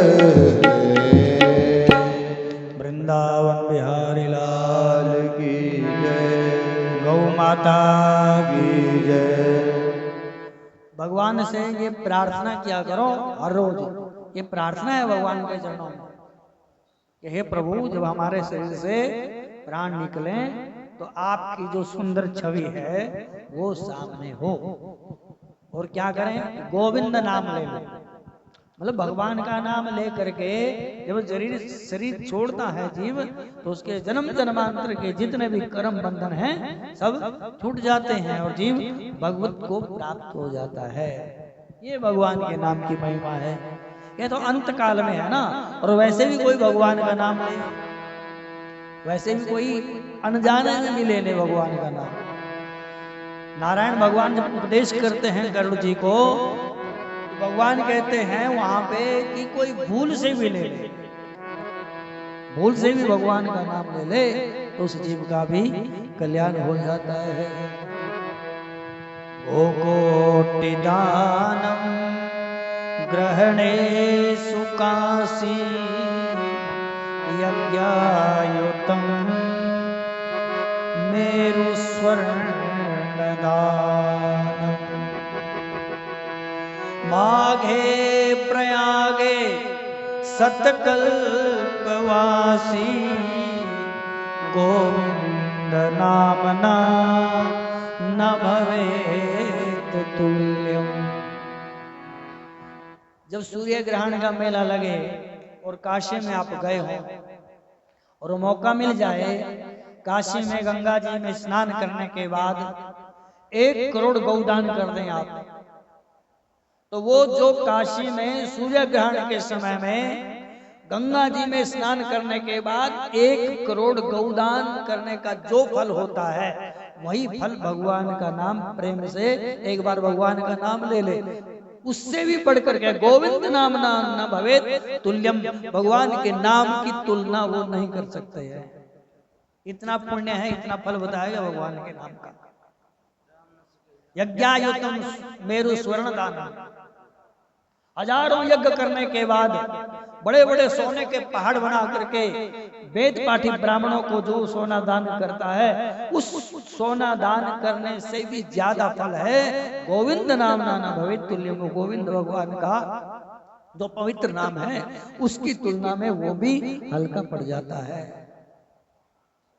माघे प्रयागे सतकल्पवासी, जब माघ का महीना आता है, माघ के महीने में 1 महीना लगातार यदि कोई प्रयागराज में रहता है और प्रतिदिन गंगा स्नान करता है, उसका पुण्य तो बहुत होता है, तो उसको बोलते हैं कल्पवास। 1 महीना लगातार रहे उसको बोलते हैं कल्पवास। तो स्मृतिकार कहते हैं कि सतकल्पवासी माघे प्रयागे, माघ के महीने में प्रयाग में जाकर के शतकल्पवास 100 कल्पवास करे, मतलब 100 माघ के महीने नहा करके वहां पर पुण्य दान करे। माघे प्रयागे सतकल्पवासी गोविंद नाम नाना भवेत तुल्यम। भगवान गोविंद के नाम की तुलना में वो पुण्य भी हल्का पड़ जाता है, इसलिए भगवान का नाम इतना फलदायी है। बड़े बड़े अमीर हो कोई ये काम कर लेंगे तो गरीब आदमी क्या करेगा? जो अकिंचन है, जो संत है, जो महात्मा, वो क्या करेगा? तो भगवान ने कहा कि एक बार प्रेम से मेरा जो नाम ले लेता है उसको ये सारे के सारे फल उसी समय प्राप्त हो जाते हैं। गो कोटि दानम ग्रहणे सुकासी, ग्रहण के समय में तो 1.25 किलो चावल के कोई दान कर दे तो वो भी उसका बहुत बड़ा एक अश्वमेधा यज्ञ के समान उसका फल होता है। और कोई करोड़ों गौ दान करे तो उसका जितना फल होता है, सोना दान करे उसका जितना फल होता है। माघ में रह करके महीने में प्रयाग में माघ के महीने में वहां पर रह करके जो पुण्य दान करता है, तीर्थ में रह करके स्नान करता है, उसका जितना भी फल होता है, लेकिन गोविंद भगवान का नाम, भगवान राम का नाम इसकी तुलना में सबसे भारी पड़ता है। ये भगवान के नाम की महिमा है। इसलिए भगवान से प्रार्थना किया करो कि हे प्रभु, अंत काल में जब प्राण तन से निकले, इतना तो करना स्वामी, मतलब और ज्यादा कुछ नहीं, इतना हम बोलते हैं बस इतना ही कर लेना। क्या? जब प्राण तन से निकले, गोविंद नाम लेकर तब प्राण तन से निकले। और जब हमारे सामने आप आए तो कैसी छवि हो आपकी? पीताम्बरी कसी हो, आपके जो शरीर के ऊपर है वो पीताम्बर आपने धारण किया हो, और ये छवि जो आपके हमारे मन में बसी हो, छवि मन में बसी हो, और होठों पे कुछ हंसी हो। मतलब साधक ये कहना चाहता है कि जब हमारे सामने खड़े हो आप तो मुंह लटका करके खड़े नहीं होना। वैसे तो भगवान हमेशा मुस्कुराते रहते हैं, लेकिन साधक कहता है कि होठों पे कुछ हंसी हो।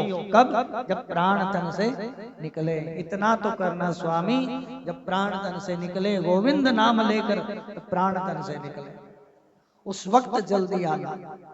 जब शरीर से प्राण निकलते हैं तो कितना कष्ट होता है, पता है आपको? पुराने में रोज कथा में तो सुनते हैं, एक ही स्थान पर 1000 बिच्छू जब डंक मारते हैं तो कितना कष्ट होगा?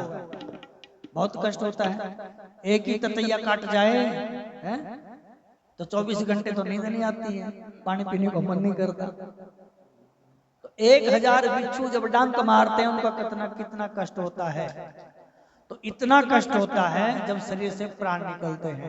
तो इसलिए साधक कहता है उस वक्त जल्दी आना, देर नहीं लगाना, उस वक्त जल्दी आना प्रभु, देर ना लगाना। राधा को संग में लाना जब प्राण तन से निकले। तो भगवान से ये बहुत अच्छी प्रार्थना ये करनी चाहिए, ये प्रभु और कुछ नहीं करना, बस इतना ही काम कर देना हमारा कि जब प्राण निकलने लगे तो आपकी याद आ जाए। अंत काले नारायण स्मृति, अंत काल में भगवान की याद जिसको आ जाती है तो उसका जीव का कल्याण हो जाता है। तो श्री सूत जी महाराज इन बहुत दिव्य भगवान की कथा सुनाते हैं। ऋषियों के जो प्रश्न है, ऋषियों ने कई प्रश्न किए हैं वहां पर।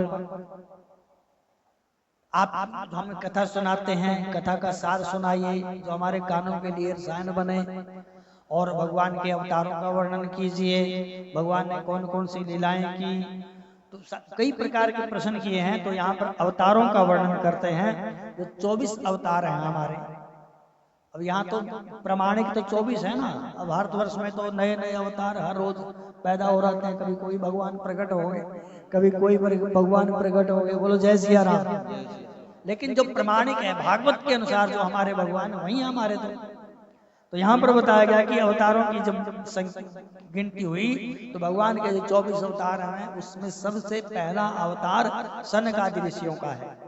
ब्रह्मा जी के मन से सनकादि 4 ऋषि 4 बालक प्रकट हुए थे, सनक, सनंदन, सनातन और सनत कुमार।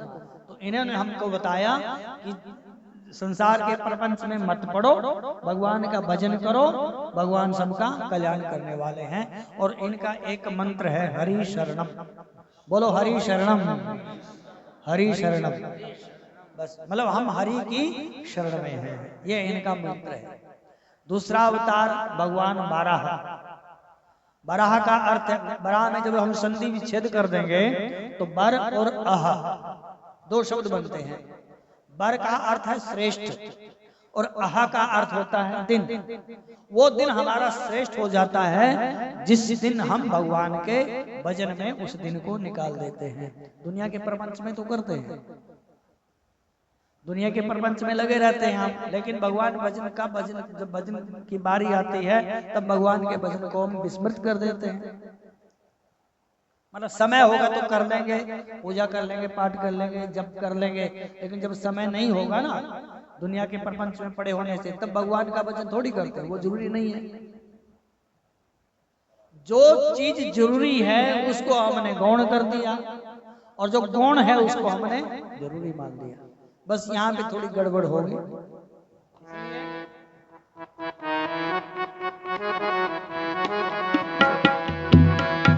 कीर्तन करो जवानी में, बुढ़ापा किसने देखा है। कीर्तन करो जवानी में, बुढ़ापा किसने देखा है। कीर्तन करो जवानी में, बुढ़ापा किसने देखा है। कीर्तन करो जवानी में, बुढ़ापा किसने देखा है। ताली बजाने को लाचार, तेरे हाथ हुए बेकार ताली बजाने को तेरे हाथ हुए बेकार। अब ताली आप जैसे आप 20 साल पहले बजा सकते हैं ताली, ऐसे बजा सकते हो हैं? बोलेंगे बात दुखने लग जाती है, नहीं दुखती। तेरे हाथ हुए बेकार ताली बजाने को लाचार, तेरे हाथ हुए बेकार ताली बजाने को लाचार। ताली बजाओ जवानी ये बुढ़ापा किसने देखा है, ताली बजाओ जवानी में बुढ़ापा किसने देखा है। कीर्तन करो जवानी में बुढ़ापा किसने देखा है, कीर्तन करो जवानी में बुढ़ापा किसने देखा है। पाम हुए बेकार तीरथ जाने को लाचार, तेरे पाव हुए बेकार तीरथ जाने को लाचार। तेरे पाम हुए बेकार तीरथ जाने को लाचार, तेरे पाव हुए बेकार तीरथ जाने को लाचार। तीरथ करो जवानी में बुढ़ापा देखा है, तीरथ करो जवानी में बुढ़ापा किसने देखा है। कीर्तन करो जवानी में बुढ़ापा किसने देखा है। कीर्तन करो जवानी में बुढ़ापा किसने देखा है। तेरी आंख हुई बेकार दर्शन करने को लाचार, तेरी आंख हुई बेकार दर्शन करने को लाचार। तेरी आंख हुई बेकार दर्शन करने को लाचार, तेरी आंख हुई बेकार दर्शन करने को लाचार। दर्शन करो जवानी में बुढ़ापा ने देखा है, दर्शन करो जवानी में बुढ़ापा किसने देखा है। कीर्तन करो जवानी में बुढ़ापा किसने देखा है। कीर्तन करो जवानी में बुढ़ापा किसने देखा है। तेरे कान हुए बेकार कथा सुनने को लाचार, तेरे कान हुए बेकार कथा सुनने को लाचार। तेरे कान हुए बेकार कथा सुनने को लाचार, तेरे कान हुए बेकार कथा सुनने को लाचार। कथा सुनो जवानी में बुढ़ापा किसने देखा है। कथा तुम सुनो जवानी में बुढ़ापा किसने देखा है।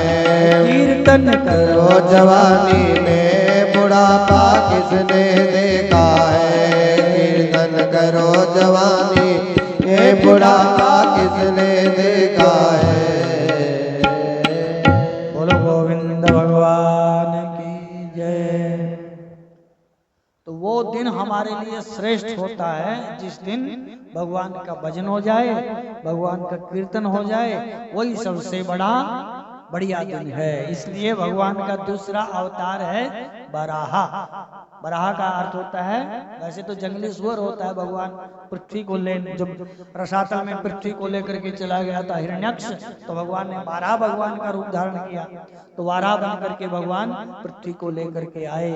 तो कथाकार कहते हैं कि श्रेष्ठ दिन हमारे लिए वही होता है जिस दिन हमारे जीवन में भजन का मौका अपने को मिल जाता है। और तीसरा अवतार है नारद जी का। नारद जी, अब प्रत्येक अवतार में भगवान का कुछ ना कुछ उद्देश्य रहा। तो भगवान ने विचार किया कि जब लोग भक्ति को भूल गए हैं तो भगवान ने नारद के रूप में प्रकट होकर के भक्ति का प्रचार किया। नारद जी ने एक ग्रंथ लिखा है नारद भक्ति सूत्र। एक ग्रंथ है नारद जी का, नारद भक्ति सूत्र, मतलब सूत्र का अर्थ होता है जो बहुत बड़ी बात है छोटी सी सूत्र में कह देते हैं। जैसे अपने कहा नाच न जाने आंगन टेढ़ा है, तो इसके पीछे पूरी कहानी लेकिन थोड़े से में समझ में आ जाती है। तो नारद जी ने भक्ति सूत्र लिखा है, भक्ति के आचार्य है नारद जी। तीसरा अवतार भगवान का नारद जी के रूप में हुआ और चौथा अवतार भगवान हुए नर नारायण।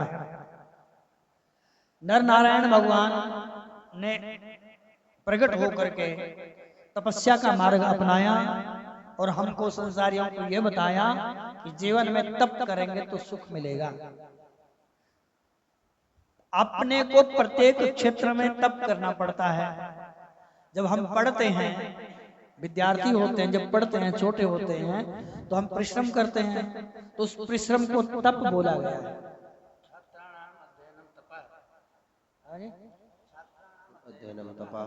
हाँ, छात्राणाम अध्ययनम तपा, छात्र जब अध्ययन करते हैं वो उनकी तपस्या है। आप बच्चों को के पालन पोषण करते हैं रीति के अनुसार, तो वो आपका तप है। एक व्यक्ति सवेरे जाता है अपने काम के लिए और शाम को काम करके लौटता है, तो वो जो सारे दिन परिश्रम करता है वो उसका तप है। तो नर नारायण भगवान ने हमको बताया कि जीवन में तप करो, जितना कठोर तप होगा उतना ही जीवन हमारा बढ़िया होगा। आपने देखा होगा कि लोग भविष्य पूछते हैं, हमारा भविष्य बताओ, बोलो जय सिया राम। आप भी पूछते रहते हैं भविष्य। भविष्य क्या है? बहुत छोटा सा सूत्र है भविष्य। हम जो आज करते हैं वही हमारा भविष्य है, बस इससे ऊपर कुछ नहीं है। अच्छा करेंगे अच्छा फल होगा, गलत करेंगे गलत फल होगा। जितना हम करेंगे उसी प्रकार का फल मिलेगा। तो हमारा भविष्य क्या है? जो हम करते हैं वही हमारा भविष्य है। तो भविष्य में यदि सुख चाहते हैं तो नर नारायण भगवान ने हमको बताया कि जीवन में कठोर तप कीजिए, मतलब खूब परिश्रम कीजिए। 20 वर्ष तक तो बिल्कुल एकदम कठोर परिश्रम करना चाहिए विद्याध्ययन के लिए, और 25 तक, फिर 25 से 50 तक क्या करें? कठोर परिश्रम करें, उसमें धन अर्जित करें, खूब कमाए उसमें। 50 के बाद कुछ नहीं है, वह तो हड्डियां कीर्तन करती हैं, बोलो जय सिया राम। जय सिया राम। असल में तो अब 50 से पहले ही होने लग गया काम, पहले शरीर दुखने लग जाता है। और जो 50 से 75 तक का समय है उसमें खूब पुण्य अर्जित करें। 50 के बाद ज्यादा गृहस्थ में ध्यान ना दे करके अध्यात्म की ओर व्यक्ति को जाना चाहिए। तो स्मृतिकार कहते हैं जिसने पहले आश्रम में, जो हमारे जो जीवन है हमारा, इसको 4 आश्रम में बांटा गया है। पहला ब्रह्मचर्य आश्रम, दूसरा गृहस्थाश्रम, तीसरा है वानप्रस्थाश्रम और चौथा है संन्यास आश्रम। तो पहले में विद्या अर्जित करनी चाहिए, दूसरे में धन अर्जित करना चाहिए, तीसरे में पुण्य अर्जित करने चाहिए और चौथे में फिर मुक्ति अपने आप मिल जाएगी। तो स्मृतिकार कहते हैं कि प्रथमे ना अर्जिता विद्या, द्वितीय ना अर्जितम धनम, तृतीय ना अर्जितम पुण्यम, चतुर्थे किम करिष्यति। पहले आश्रम में तो विद्या नहीं पढ़ी ठीक से, और दूसरे में धन नहीं कमाया, तीसरे में पुण्य कर्म नहीं किए, तो चौथे में क्या करेगा? स्मृतिकार कहते हैं। तो इसका मतलब, यह प्रश्नवाचक है, प्रश्न लगा दिया। इसका मतलब यह है कि पहले आश्रम में खूब विद्या पढ़नी चाहिए, अर्जित करनी चाहिए, तप करना चाहिए। मतलब शुरू से आखिर तक तप की बात है, परिश्रम करना मतलब तप करना। तो भगवान नर नारायण जो हुए हैं उन्होंने हमको बताया कि जीवन में जितना कठोर तप करें, जैसे आप हारमोनियम बजाना सीखते हैं, तबला बजाना सीखते हैं, तो हमारे जो बड़े पुराने संगीतकार हुए हैं, जब उनके इंटरव्यू सुनते हैं तो बताते हैं कि 12-12 घंटे रियाज करते थे। ऐसे थोड़ी कुछ मिल जाएगा, 10-10 घंटे 12-12 घंटे रियाज करते थे, उनको सीखते थे, और तब जाकर कहीं उनका नाम हुआ। तो जितना हम तप करेंगे उतना ही अपने को उसका सुख मिलेगा। तो नर नारायण भगवान ने अवतरित होकर के हम संसारियों को ये बताया है कि जीवन में तप है तो सुख है, और जीवन में तप नहीं है तो फिर सुख नहीं मिलेगा। इसलिए हम जो आज करते हैं वही हमारा भविष्य है। और पांचवा अवतार है कपिल भगवान का। भगवान जब प्रकट हुए कपिल के रूप में भगवान प्रकट हुए, तो कपिल भगवान ने सांख्य का जो हमारे अनेक प्रकार के योग है ना, कहीं हठ योग है, कहीं सांख्य योग है, कहीं कर्म योग है, कहीं भक्ति योग है। तो कपिल भगवान ने सांख्य योग यानी ज्ञान का जो मार्ग है वो बताया है हमें कि जीवन में व्यक्ति को ज्ञान का मार्ग भी अपनाना चाहिए। और छठा अवतार है दत्तात्रेय भगवान। दत्तात्रेय भगवान जब एक बार अनुसुईया की परीक्षा लेने के लिए, आपने कथा सुनी होगी, अनुसुईया, अत्रि और अनुसुईया चित्रकूट में रहते थे, तो उनकी परीक्षा लेने के लिए भगवान ब्रह्मा, भगवान विष्णु और भगवान शिव तीनों देवता चले कि उनकी परीक्षा ले लेते हैं। तो जब उनकी परीक्षा ली तो परीक्षा में अनुसुईया माता सफल हो गई, उत्तीर्ण हो गई, पास होगी मतलब। तो उन्होंने कहा कि हम आपको कुछ वरदान देना चाहते हैं। तो उन्होंने कहा कि आप हमें वरदान देना चाहते हैं तो आप हमें पुत्र होने का वरदान दीजिए, और हम आपको ही पुत्र रूप में प्राप्त करना चाहते हैं। अत्रि और अनुसुईया ने भगवान से यही मांगा। मान लीजिए, बोलो जय सिया राम, मान लो भगवान आपके आगे प्रकट हो गए, तो क्या मांगेंगे भगवान से? है जी, आप कल अपनी अपनी पर्ची लिख के ले आना। भगवान अगर प्रकट हो गए तो हम बताना नहीं एक दूसरे को क्या लिखना है। भगवान अगर प्रकट हो जाते हैं हमारे आगे तो भगवान से हम क्या मांगेंगे, अपनी पर्ची पे लिखना और नीचे अपना नाम लिख देना और उसको फोल्ड करके यहाँ रख देना, ठीक है? फिर हम कल पढ़ेंगे, फिर देखेंगे कौन क्या मांगता है भगवान से।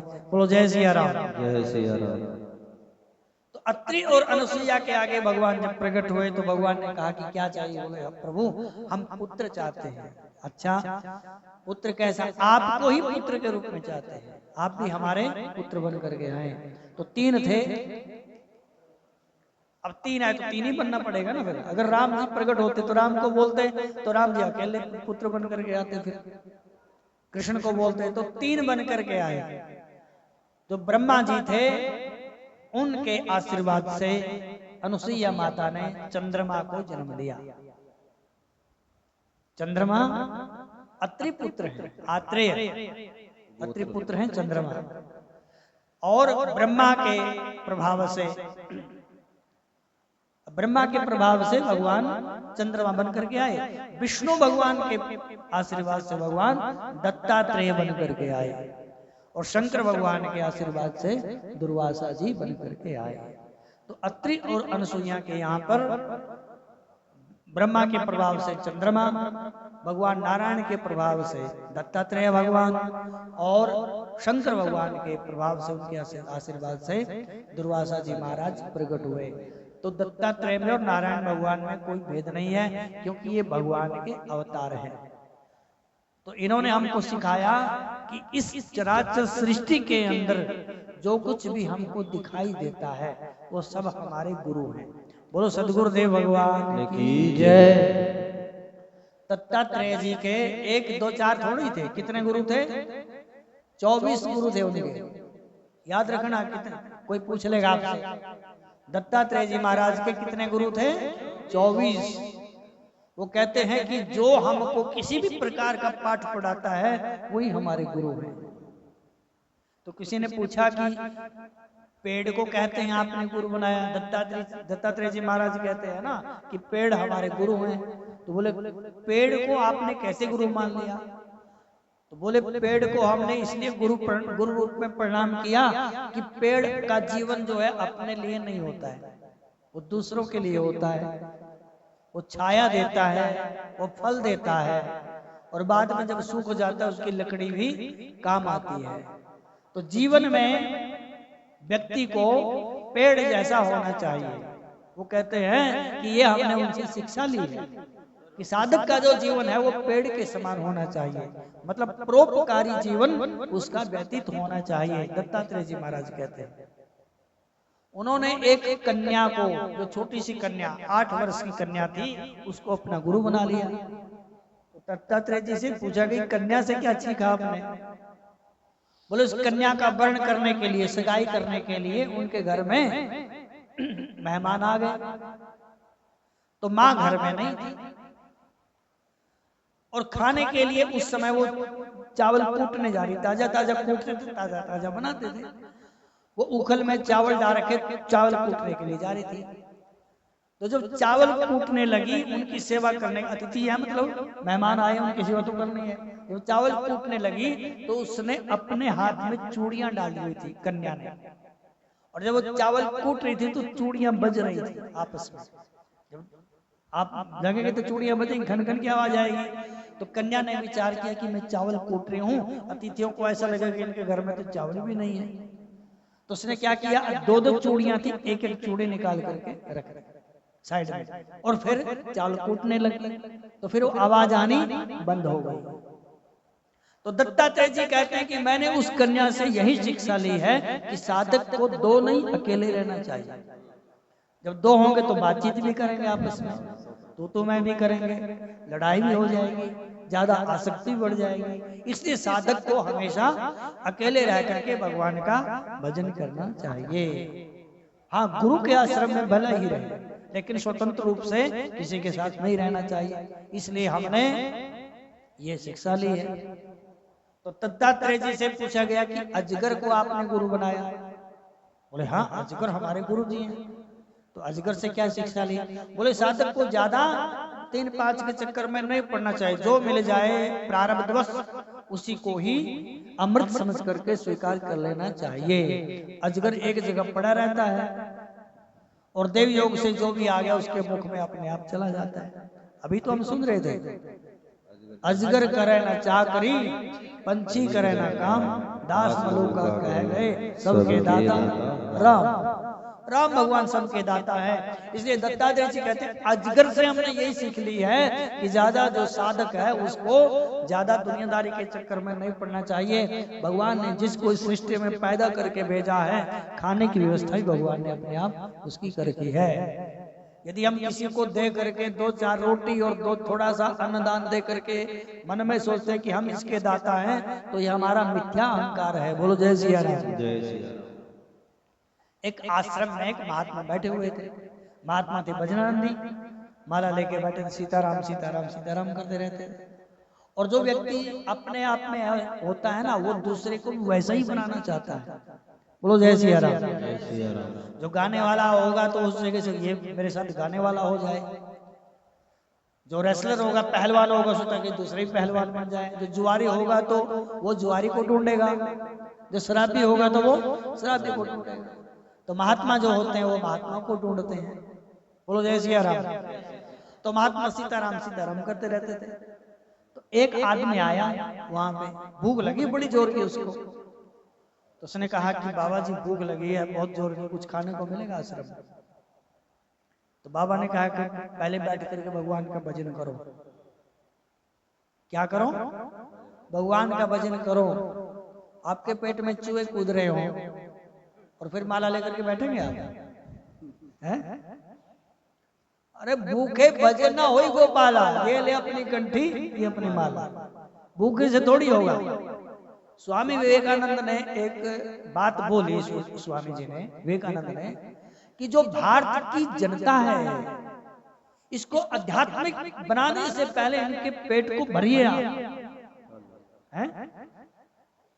धर्म ऐसे समझ में नहीं आता, भूखे को धर्म समझ में नहीं आता है, उसको रोटी चाहिए। तो वो बोले कि महाराज बड़ी भूख लगी है, कुछ खाने को मिल जाए। तो उसने कहा कि माला लो और सीताराम का जप करो। अब उसने कहा कि कौन बैठ करके कहीं और जुगाड़ देखते हैं, और वो जो भूखा आदमी था वहां से निकल गया, कहीं और देख लेंगे। अब कौन यहाँ पे बैठेगा, बाबा पता नहीं कब भोजन तैयार करेंगे। तो बाबा जी उठे वहां अपने ठाकुर जी के पास माला रखी उन्होंने, कुछ काम करने के लिए, और उन्होंने ठाकुर जी को देखा ध्यान से, तो ठाकुर जी उनको उदास दिखाई दिए। तो ठाकुर जी को उन्होंने पूछ लिया कि बाबा जी ने पूछ लिया कि प्रभु आज क्या बात होगी, उदास क्यों बैठे हैं। इतने में ही उनकी अंतरात्मा से आवाज आई कि वो जो व्यक्ति आया था भूखा था, उसको भोजन क्यों नहीं दिया है?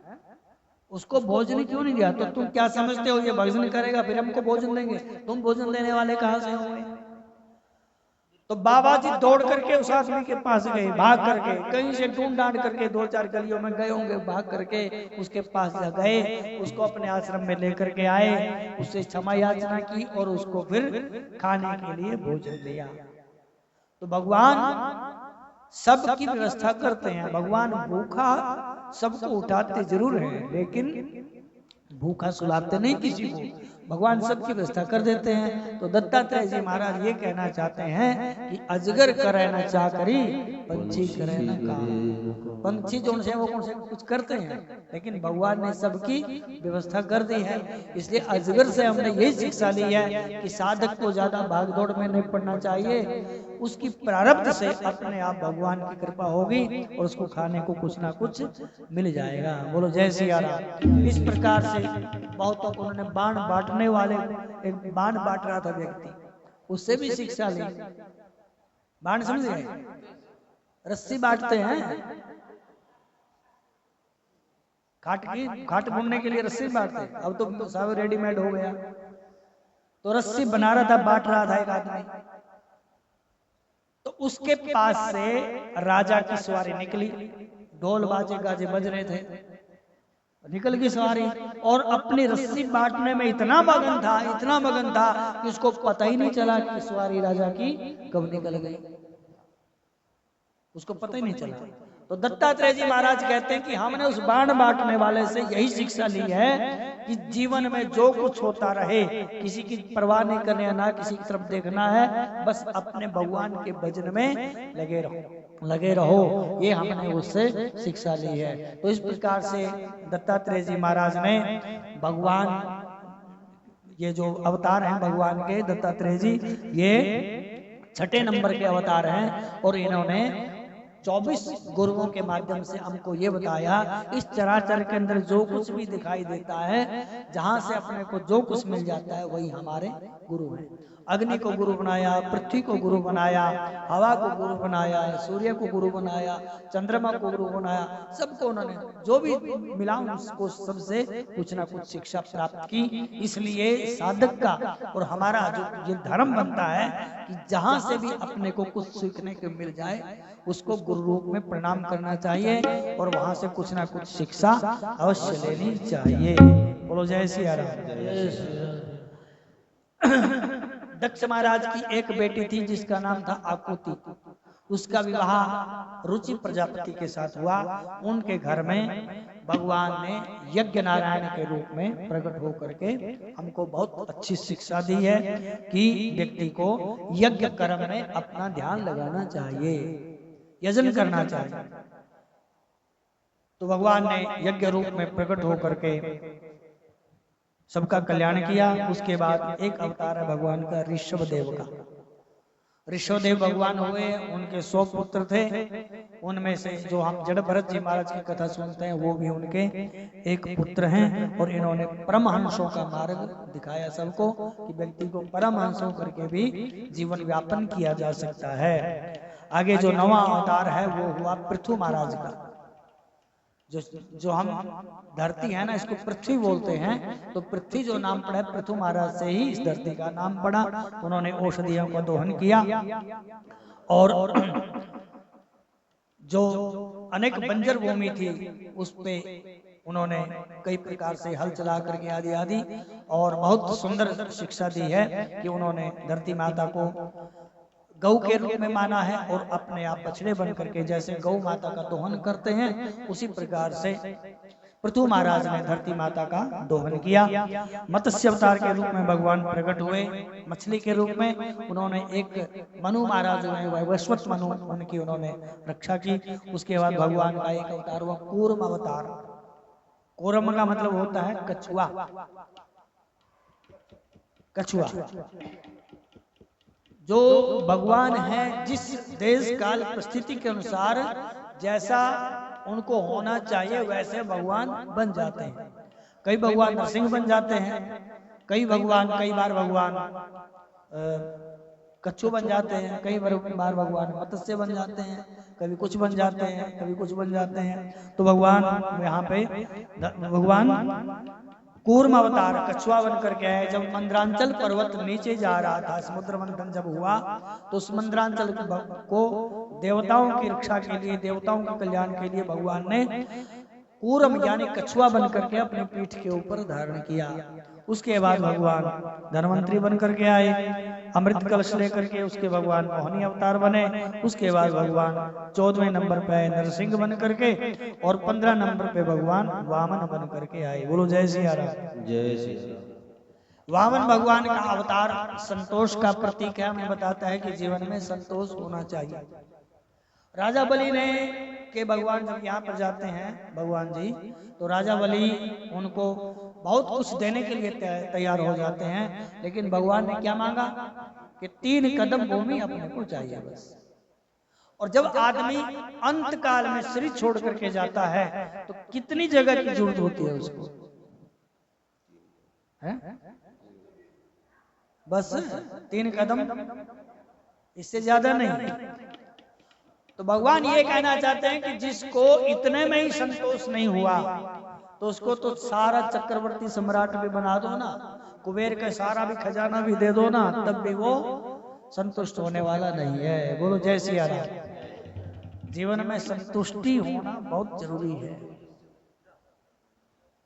दरिद्रता बोला गया, दरिद्रता क्या है? जो जीवन में संतुष्ट नहीं है वो सबसे बड़ा दरिद्र है, और जो जीवन में संतुष्ट है वो सबसे बड़ा धनवान। गोधन गजधन बाजी धन, गौवें बहुत सारी हो जाएं, हाथी बहुत सारे हो मिल जाएं, 2 4 5 नहीं, हजारों की संख्या में, लाखों की संख्या में हो जाए, घोड़े मिल जाएं, हाथी घोड़े गौवें मिल जाएं, और बहुत सारे खजाने भी मिल जाएं। ये सब मिलने के बाद भी जिसके पास संतोष नहीं है वो जीवन में दरिद्र ही है। जब आवे संतोष धन सब धन दूरी समान, लेकिन जिसके पास संतोष रूपी धन आ जाता है तो फिर वो सारा धन उसके लिए बेकार हो जाता है। तो जीवन में संतोष भी होना चाहिए। तो वामन भगवान ने हमको ये बताया है कि जिसके जीवन में संतुष्टि है वो सबसे बड़ा धनवान है, और जिसके जीवन में संतुष्टि नहीं है वो सबसे बड़ा दरिद्र है। उसके बाद भगवान हमारे परशुराम के रूप में प्रकट होते हैं। परशुराम के रूप में प्रकट होकर के भगवान ने क्षत्रियों को दंड दिया। अब कई लोग कहते हैं कि ब्राह्मणों के क्षत्रियों की उन्होंने बैर भाव रखा, ऐसा नहीं था। 2 क्षत्रिय अच्छे थे, उनको थोड़ी कुछ बोलते थे। 2 क्षत्रिय उदंड हो गए थे जो अपनी प्रजा का केवल खून चूसते थे, अपनी प्रजा को अपने पुत्र के समान नहीं समझते थे। उनसे कर लेना ही जिनका स्वभाव बन गया था। या तो ब्राह्मण और गौवा के जो द्रोही हो गए थे, ऐसे क्षत्रियों को उन्होंने दंड दिया। तो परशुराम भगवान आवेश के अवतार माने गए हैं। इन्होंने ब्राह्मण विरोधी जो राजा थे उनको दंड दिया। आगे अवतार हुआ भगवान का 17 नंबर पे व्यास बन करके आए। इन्होंने अनेक प्रकार के ग्रंथों की रचना की, और जो मुख्य हम कथा सुन रहे हैं श्रीमद् भागवत महापुराण, इस भागवत पुराण के साथ साथ 18 पुराणों की इन्होंने रचना की है। इसके बाद भगवान का अवतार हुआ, राम जी बन करके आए, मर्यादा पुरुषोत्तम श्री राम। इन्होंने हमको बताया कि जीव को मर्यादा में ही रहना चाहिए। भगवान का नाम है पुरुषोत्तम। पुरुषोत्तम का अर्थ है पुरुषेषु उत्तम, सभी पुरुषों में जो उत्तम है। भगवान नारायण राम के रूप में आए, मर्यादा का इन्होंने पालन किया। इसके बाद भगवान बलराम के रूप में प्रकट हुए। जो पहले लक्ष्मण थे वो बलराम बन करके आए, इसके बाद फिर कृष्ण बन करके आए, फिर भगवान कलयुग में बुद्ध बन करके आए, और एक कल्कि बन करके भगवान आएंगे। और इसके साथ साथ 2 अवतार भगवान के हयग्रीव और हंस अवतार। इस प्रकार से 24 अवतारों का वर्णन हुआ। तो ऋषियों ने पूछा कि ये कथा जो है भागवत कथा सुना रहे हैं, ये किसने लिखी, कैसे लिखी, इसके बारे में बताइए। ये थोड़ी सी चर्चा हम कल करेंगे, अभी कथा विश्राम लेती है। बोलो जय सिया राम। जय सिया राम।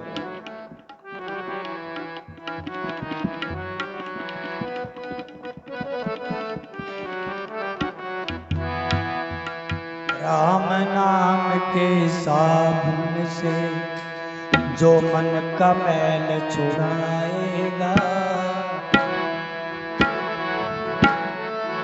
निर्मल मन के मंदिर में वो राम का दर्शन पाएगा। राम नाम के साबुन से जो मन का मैल छुड़ाएगा, निर्मल मंदिर में वो राम के दर्शन पाएगा।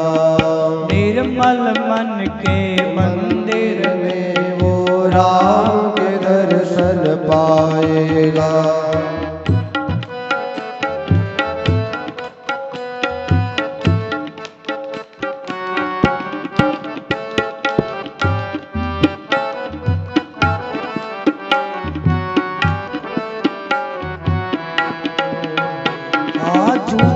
कपट निंदा को त्यागो, हर प्राणी से प्यार करो। घर में आए अतिथि कोई तो जथा योग्य सत्कार करो। झूठ कपट निंदा को त्यागो, हर प्राणी से प्यार करो। घर में आए अतिथि कोई तो जथा योग्य सत्कार करो। ना जाने किस रूप में आकर नारायण मिल जाएगा। निर्मल मन के दर्पण में राम के दर्शन पाएगा। राम नाम के साबुन से जो मन का मैल छुड़ाएगा, निर्मल मन के दर्पण में वो राम के दर्शन पाएगा।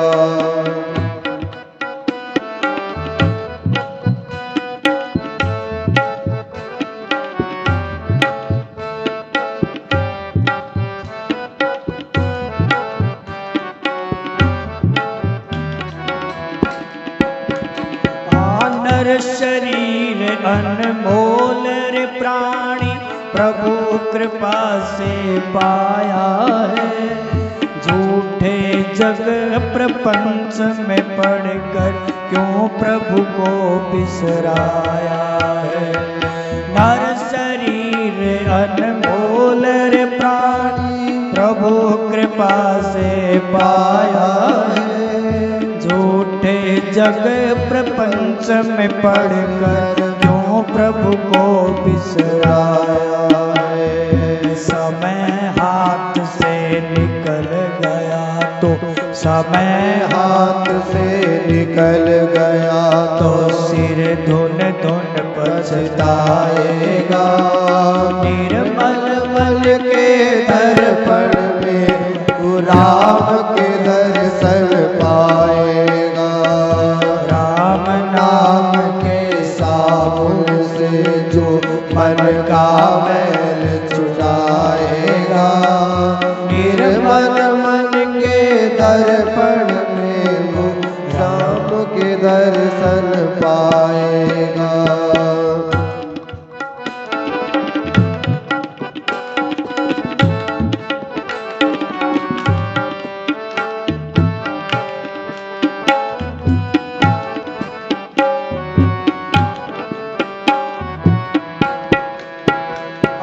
दौलत का अभिमान है झूठा, यह तो आनी जानी है। राजा रंक अनेक हुए, कितनों की सुनी कहानी है। दौलत का अभिमान है झूठा यह तो आनी जानी है। राजा रंग अनेक हुए कितनों की सुनी कहानी है। राम नाम प्रिय महामंत्र ही, राम नाम प्रिय महामंत्र ही साथ तुम्हारे जाएगा। निर्मल मन के दर्पण में हमका दर्शन पाएगा। राम नाम के साबुन से जो मन का मैल छुड़ाएगा। निर्मल मन के दर्पण में वो राम का दर्शन पाए।